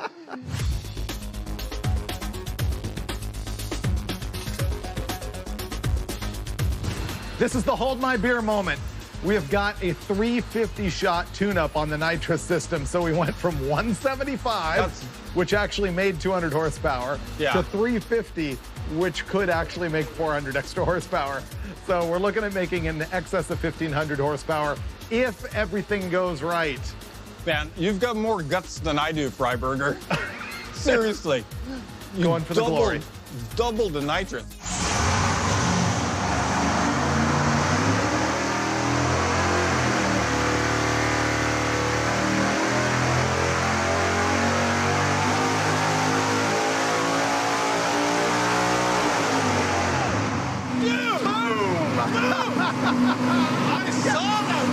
Relay, that was your most reckless moment I've ever witnessed out of you. It was awesome. I loved it. I loved it. Did you? Yeah. You're all smiles too. Absolutely. I know. I saw 1,500 go by, but let's look at the actual data. Okay, let's see. The We're good. Iceman. Oh, 05. just barely. It made 1505.3 at 7,200 RPM, and it was probably on its way up. Yeah, and then probably you a little chickened bit. out. Torque-wise, it made 1233.7 at 6,300 RPM. That's absurd. I could trim the tune up a little bit, maybe pick up a few more, but I think we're I'm done. happy where we're No, good. we're done. I'm comfortable now. Well, you're so brave 10 minutes ago. No, it lived though. Yeah, So it did now live. I'm giving it a reprieve. 1,500 horsepower. Pretty good stuff. Yeah, so it basically picked up 150. What was the jets that you put in it? 3642. Let's look at the air-fuel ratio. Oh, Brulio nailed it. It's a little rich. Like It's I a said, little I could trim it a Yeah. touch there, drop the fuel pressure probably, maybe go back 2 thousandths in fuel, but Yeah, it was 11 close. to 1 at peak Yeah, it doesn't need to be. horsepower. It could be leaner than that by, a point, honestly. Yeah. But we don't need to go hunting for another 10 or 15. 1505. This is the most fun we've had in a while. It is. Yeah. Can we look at the curve? We can. Is it a curve or is it a table? Table. It's a table. Nice tune-up. Do you want to compare it to the prior nitrous shot or no Sure. nitrous? Yeah, Well, let's look at the prior nitrous. nitrous shot. Ba-boom. There you go. Oh, wow. As easy as a jet change. Look at that. And now throw on there the so-called NA, the blown but with no nitrous on E85. Which one? That's going to be a final. Oh, Ah, weak. Man, Weak. You can't have that garbage. Yeah. Yeah, when your junk only makes 1165, you're nobody. You got to go to the 1500. Oh, man. I'm was happy. awesome, Freiberger. That was good. Yeah. Exactly what I was hoping for. Give me the COVID smack. That is a 350 horsepower jet off of NOS's chart. And it made? And it made 350 horsepower. Look at that. And table flat. Pretty good stuff here. I'm really liking that. That is awesome. All right. This is like my favorite episode ever. Me too. Thanks, guys. Yeah, I like Cool. Good stuff. Look how excited you are. You're like a little kid.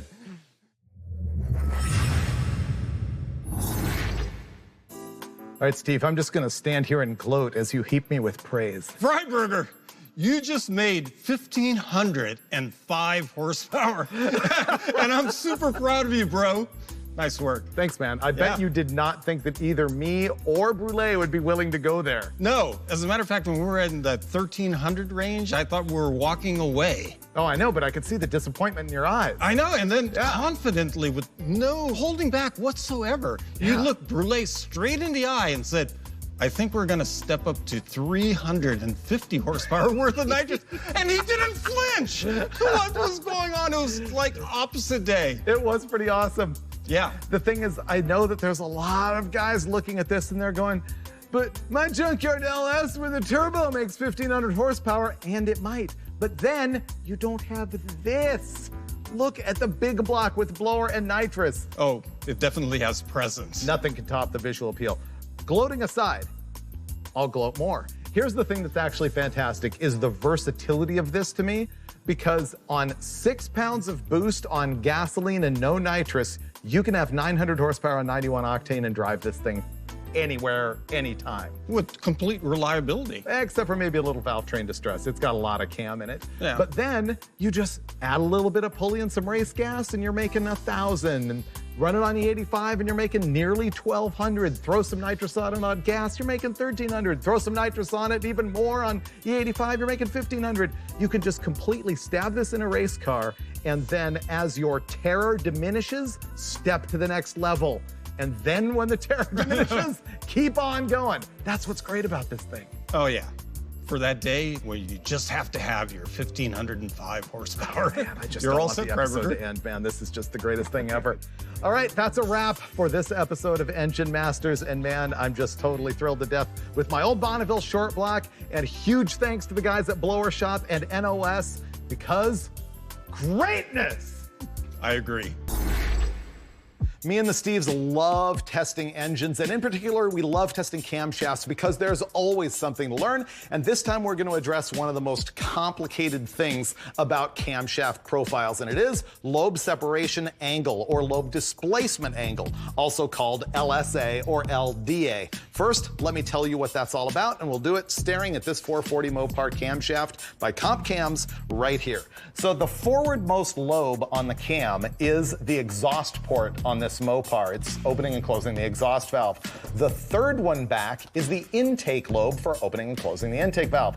Look at them and you can see that there is an angle. So if you draw an imaginary center line between the peak lift of both of these lobes, you can see that there is an angle between the two. When you have a tighter lobe separation angle of 106 degrees, the exhaust events all happen later. The intake events all happen sooner. The opposite is true when you spread it out to a wide lobe separation angle. At that point, all of the exhaust intake and closing events happen earlier, and all of the intake happens later. So there's a lot of voodoo that has to do with this. And as a matter of fact, if you have a dual overhead cam engine where you've got one stick that's got the intake lobes and one of them that's got the exhaust, you can move that stuff all over the place independent of each other. We're gonna keep it very simple for this test. We're gonna run 3 different lobe displacement angles: 106 degrees, 112 degrees, and 118 degrees. So what we've got there is 106 is tighter. It's closed up like that. 118 is really wide. It's spread open like that. And so we got comp cams to make us 3 separate camshafts that are identical except for the lobe separation angle. They're all mechanical rollers. They all have a duration at 50 of 264 on the intake, 268 on the exhaust. The lift is 660 and 330. That lobe separation angle again is 106, then 112, then 118.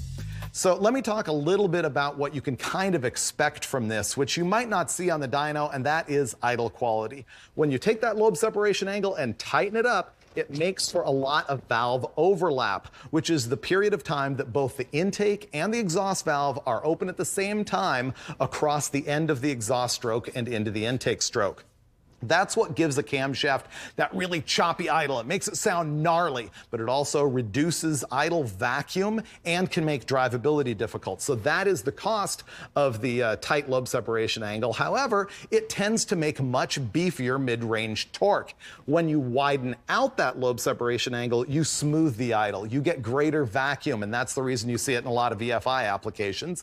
And the other thing that you do with that wide lobe sep is it tends to favor the much higher end of the RPM curve for the camshaft at the sacrifice of mid-range torque. So our plan is to run those 3 camshafts through that 440 Chrysler. And to tell you all about that, the beauty is on duty. Mr. Steve Dulcich! All right, put me in the Wayback Machine because I actually built this engine 20 years ago, and honestly, it hasn't been apart since then. Let me give you a little detail about the whole combination here.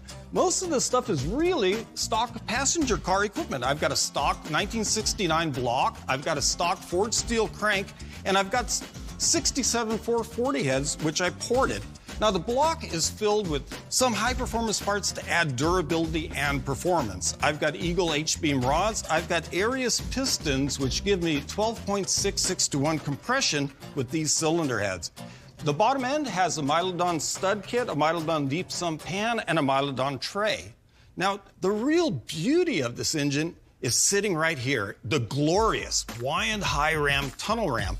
I used this engine for all kinds of dyno tests for magazine articles, and one of the things I did was test a 4150 4-barrel combination, a Dominator setup with a single carb, and this, my tunnel ramp. And the tunnel ramp pretty much put everything else to shame. So we're gonna roll this thing into the dyno with the 106-degree lobe separation angle. We're gonna see what kind of power that makes, and we'll compare it to the other 2 camshafts. And more importantly for me, I get to see if it still makes the same power it did 20 years ago. The only thing I know here is that I'm gonna get smarter by the time we're done. I've done this test before, but I think not knowing as much as I know now, so I'm gonna be able to look at more things and think through more camshaft event processes and get smarter. And have more questions when you're done. For sure, every single time. Always the case. And I'll have way less anxiety when we're done. Are you still all torqued up? Dude, yeah. My favorite part about this episode, he's in charge of the mechanical stuff. Oh, perfect. Yeah, but he's all freaked out. Every time Dulcich has his own engine on the dyno, he gets all twisted. Why do you guys like it so much when I'm actually feeling a lot of consternation? I mean, why would that give you pleasure and joy? Seriously, I mean, we're all friends. We've been working together for a long time. It's just the total reaction, and bringing you back down is really the fun part, telling you that it'll be okay. I'd actually like to put this in a car now, but Steve, why don't you just put me out of my misery and get this test over with? That's a good idea. I can do that. All right, we're gonna fire it up initially with the camshaft with 106 lobe separation angle. So we're gonna see big horsepower and find out what it makes on the 106.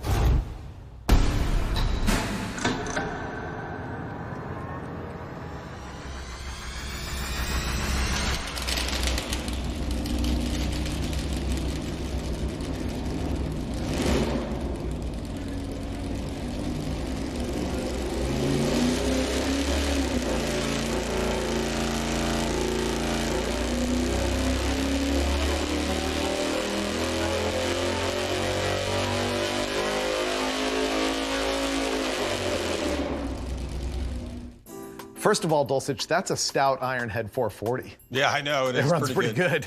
Yeah. All right, here's our power numbers. It made 664.9 at 6,300 RPM, and I'm going to allow Dulcich to call that 665. Oh, thanks, buddy. And 614.1 pound-feet of torque at 5,000 RPM. And I did the math. That's 1.36 pound-feet per cubic inch, which for 452 inches with an iron head is like pretty wowzer. The iron head part's the most impressive. Yeah. I mean, the tunnel ram's contributing to that, and so Yeah, is the 12.6 to 1 compression for sure. But still, to be able to even move the air through that small block head that they installed on 440s is not bad. Not just iron, but an actual original equipment production iron Right. head. Yeah. It's a 67 440 cylinder head. And know, Steve that put was all his wind, magic Steve. in. Boom. So we're going, this is 106, and we're about ready to go 112. So we're spreading at 6. Yep. All right, here we Right. go. Cam swap. Brulé's going to watch. Dulcich is going to change, and I'm going to surf Instagram.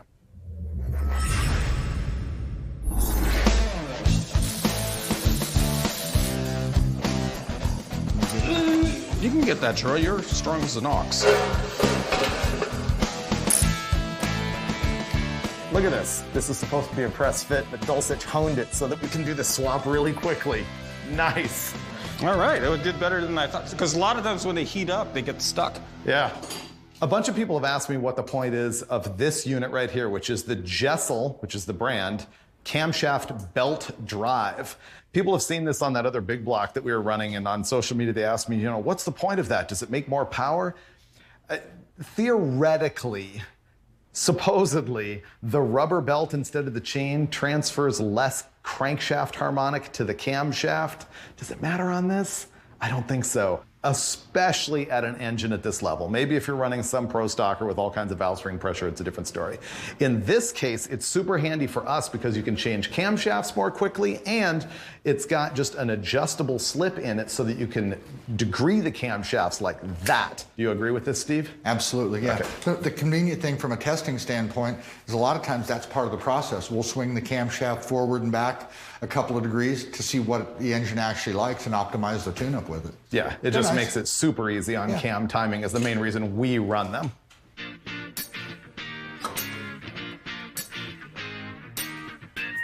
All right, now you just pull these out and cam out. That's a big time saver.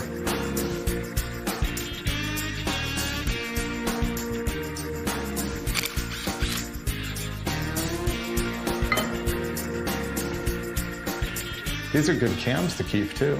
Yeah, they are. Stabbing in the 112-degree lobe set cam.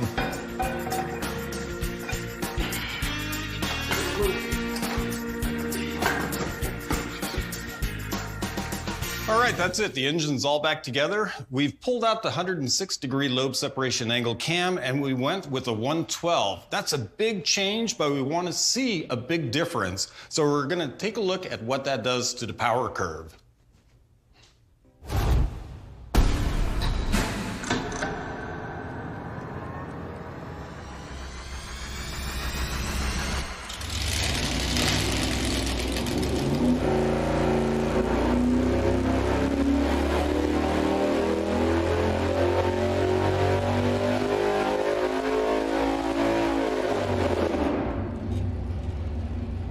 Well, looking at the peak numbers, we just made 660 horsepower at 6,400 RPM and knocked the guts out of the torque at 587 pound-feet Whoa. at 5,100. Really? Yeah, but this isn't going to be a story about peaks. This is going to be a story about shape of the curve. So let's have a look at the graph. Boom. Oh, Wow. you would not choose to do that. No, and that's what I was saying. It's just different modes, but the OEMs do it for idle quality and smooth and low emissions and no overlap and all of that. You mean OEMs run wide lobe separation angles it's for all wider. of that? Racers do it for stuff out here where this engine doesn't run. Right. And so all this is to me is just a loser. So I think the other reason that we run them on big blocks is that we're running such a big lobe that when you spread it wide, you've still got overlap. Well, or less overlap with the larger lobe, right? Less overlap? No, what I'm saying when you is spread that- them out. Yeah, but obviously if you took the same cam and ran it narrower. But the lobe is so big that when you say it's on a 114, it's still got a ton of overlap compared with what you would do with a smaller lobe. Yeah. The smaller the lobe is, the more radical the change is on lobe separation angle, the effect on overlap. Yeah, no, there's still a lot of overlap with the larger camshafts. But again, most of the time when you're looking at a camshaft that big, and whether it's a big block or a small block, the thing's revving up to 8,000 or 8,500 RPM. You're not trying to take advantage of a 112 or 14 lobe sep at 6,500 or 7,000. Right. You're looking for that advantage up higher. I've been playing in that neighborhood so much recently that I forgot why when you flip through the cam catalogs, all the drag race cams are on a 106 or a 104 or 108. And that's why, because, I mean, we just killed this thing. Well, even more so when you look at the catalogs, you'll see circle track stuff on 106s and that sort of thing because they want the torque coming out of the corner. Wow, that's more dramatic than I was hoping for. No, but that's okay because when I originally built this engine 20 years ago, the lobe sep I went with was 107. Yeah. Because I knew it was a production-based cylinder head, and it's a small cross-sectional area, so it's airflow limited at that displacement. Now, if I was doing a 383 with the same head, it might want to go a little bit wider and still be okay and run out the back door at a higher RPM. Because of the RPM capability. Yeah, is the that what you're saying? airflow to displacement, basically. Okay. So I remember about 100 years ago, I remember a 360 cubic inch sprint car guy saying he was putting a 106 lobe sep cam in and that should help it out of the corners. And I just didn't grasp it. Right. This sure helps. This is real visual. It's interesting because when I was completely ignorant of all this stuff, instead of just mostly ignorant about all this stuff, I used to think, I thought because drag race cams for small blocks and stuff, they are on 106 and 108, and they idle really ratty. I thought they were for RPM. It's not. That big overlap actually is for torque. Mid-range. It comes on the cam. Mid-range. When it comes on the cam, which is where things tune together and it just gets that boost in torque right there in the mid-range. And Comp Cams always does their shelf, not always, most of their shelf cams are on a 110 for a typical street strip engine. And I think that's for a balance between idle quality, because a 106 is ratty and lumpy and messy, and still making some of that mid-range power. I think a 110 is probably, as far as a compromise, it kind of catches everything. Okay. You're not giving it away as like a 112 or 14 and getting very specific, and you're not getting that horrible idle like on a 104 or 106 or something. So a 110 is really a great compromise. But when you get more specific and the application and you learn a little more about this stuff, you start to look for those little small changes that you can make to enhance the performance of your application. What I'm hearing a lot on this is that, unlike some of the other things that we do with camshafts, that in the world of the engines we deal with is fairly universal. Like you add duration, you add RPM, kind of. You advance the cam, you get more low end. You retard it, you get more high end. Those are like general rules. But what we're doing here with the lobe separation angle seems, based on what you guys are saying, to be more engine specific. Oh, absolutely. Yeah. So and application specific. Yeah, making it a bigger problem for the average guy to decide what to do, which is why you just default to 110. And this engine's kind of a tweener. It's not a normal street strip engine. It's weird because it has compression and a tunnel ram and a tiny cylinder head that you've improved. So maybe it wasn't the best thing to actually do this test on. Maybe we should have done it on a more typical engine. I've seen the same test with a 350 or 383 Chevrolet and 10.25 to 1 compression. The results are really just very similar. I mean, these characteristics and, like you say, the engines that we typically deal with that's kind of the outcome. So this is 106, this is 112. Is 110 going to be right between these two? Yeah. That's what happens. Yeah, pretty much. Okay, I think that was the meat of the episode, and now we're going to move on to seeing how much we can actually ruin Dulcich's 440. How much power can we lose? With 118. Let's go make it worse. Another cam swap coming up. Can we run the cameras backwards and then finish with the, with the other cam?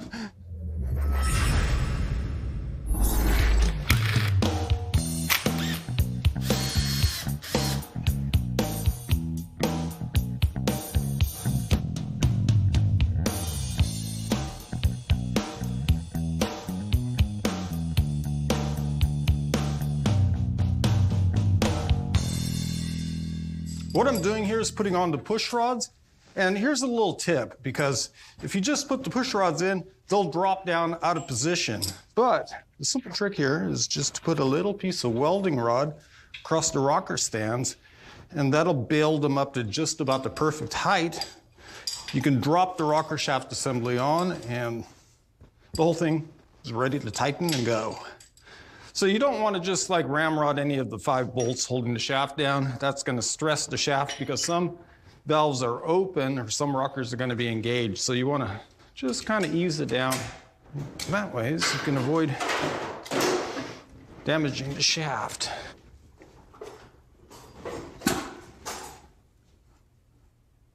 Okay, I think we're done. Ready to go fire it up and find out how much power this camshaft kills.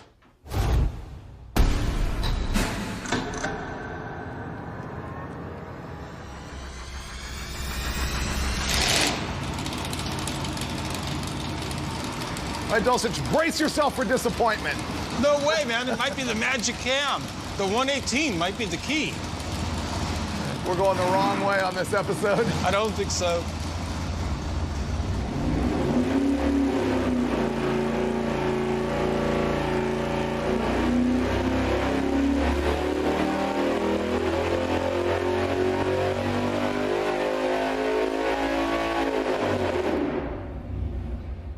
Well, our peak numbers here are once again destroying the torque curve. 575.2 pound-feet of torque at a peak RPM of 5,300. And the horsepower is basically the same, 659.9. Call that 660 at 6,500 RPM, which tells you why you never want to believe when somebody just tells you how much horsepower that their junk makes. Never trust engine masters when they only talk about horsepower, because we're about to show you why that's not the only thing that matters. There's the curve right there with our 118-degree lobe separation angle camshaft.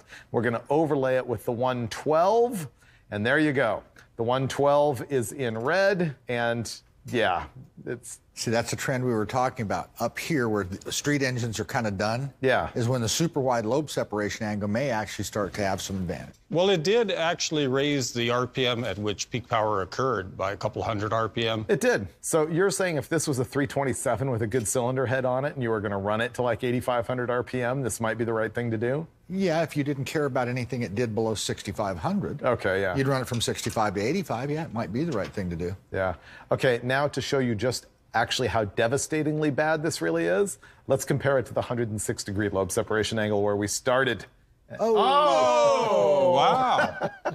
You'd like that. So clearly, the blue lines here are the best camshaft with the 106. Look what it does here, though. With each step of wider lobe sep, it starts to carry a little bit better up here where we're not using it. Why did it only float the valves or have a valve spring issue with the 106 cam?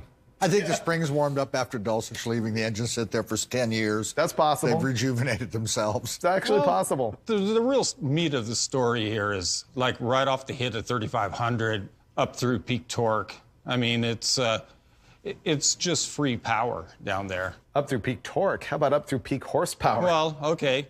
It's all the way. All the way. All the way. That tight lobe separation angle's a win. And as disappointing as this was to go backwards in the power curve, the average power the whole time, it still taught me something. Because I'm still rolling around in my head the whole concept of like when you would want to pick something that has a really wide lobe separation angle versus when you wouldn't. We haven't talked about idle quality. We haven't talked about if you have EFI and you know, are more comfortable tuning it with a better idle quality, which you get with the wider lobe separation cam. Idle quality, vacuum signal, all the things that EFI wants. That's part of the reason. Probably part of the reason that we see it in factory camshafts now versus, or in the fuel injection era versus muscle cars, 60s, 70s era stuff. Well, and also the newer cars have much better cylinder heads than they did back then, which is why they can get away with those camshafts. It really speaks to what makes the LS so good. Yeah. Is that it can be, the combination of a great head and a small cam with a lot of lobe separation. And then what about runner length, too? How is that going to affect it? You know, that's kind of a question mark still, but I would say the correct lobe separation angle is really specific to your combination and your RPM range. Absolutely. Yeah. I mean, we can't walk away from this and just say, oh, you want a super tight lobe separation in every case. No, in fact, there aren't even, this is what I was saying earlier, there isn't a general trend that we can say. Like with duration, you can say you add duration, you increase your RPM at peak horsepower. You know, it pushes the RPM up pretty much universally until you saturate the cylinder head or whatever. But with this, it's really engine specific. You guys have driven stick shift cars with type lobe sep camshafts, right? Yeah. Right. And they Aren't buck. they freaking miserable? I mean, it's just like this all the time. So there's a good reason. It's just for drivability. Wow, that is an eye-opener, though. I mean, this test went too far on the wide. I would have rather seen us go like 102, 106, 112. The 118 is just off the plot. But I think it's good for demonstration purposes. I mean, I think it shows us what the trends are. All right. Let's get this baby off the dyno and sum it up, Freiberger. Let's get this baby off the dyno and get that 106 cam back in its stat. I know. Absolutely. Okay, Steve, with every test, we progressively castrated this thing more and more and more. Oh, you know how to hurt a guy. So I want to throw it back to the beginning to give you credit for making 660-something horsepower out of stock iron heads on a 440 with a stock stroke. Well, thanks for the kudos, Freiberger. It's really good. I do appreciate it. I was pretty satisfied with that number. It was great. I wasn't that satisfied with our camshaft testing results. I always have to scale my comments about these tests down to what I think is the average street strip muscle car guy with an engine like this. In other words, we're not dealing with Formula One or Pro Stock or even a guy trying to run 8s. It's a guy who's got anything from a daily driver to a 9-second muscle car. Okay. In that range, I would say pretty much get a camshaft with a 110-degree lobe separation angle, maybe a 108 if you're drag racing. Right. If it's a dedicated drag race car and it's only going to run up to about 6,500 RPM, get the 106. Right. I think that there's no real call for getting anything really wide like a 114 or something unless you're dealing with an LS engine with a fantastic cylinder head or unless maybe you want really great idle quality with the FI. Yeah, or if you've got a very, very high performance car or boat or something where you're revving it out to 7 or 8 grand. Oh, that's when you would use a wider one, yeah, if it was really above 7 grand. Another validation besides the horsepower, when I first put this together, and I used a comp roller cam back then, which is quite similar to what we tested today, I picked 107. Oh, did you? Yeah. Yeah. And it made almost the same power as our 106. So there you go. So there you go. I didn't learn a lot from the data that we actually saw here because we just kept on killing power. But I think it was definitely representative of the fact that you can go way wrong with lobe separation angle. And if you've got a question, basically pick the camshaft out of the catalog, look at the description. They've done a pretty good job of keeping you out of trouble. Comp cams for the win and the Dulcich 440 tunnel ram motor for the win. How cool is this guy?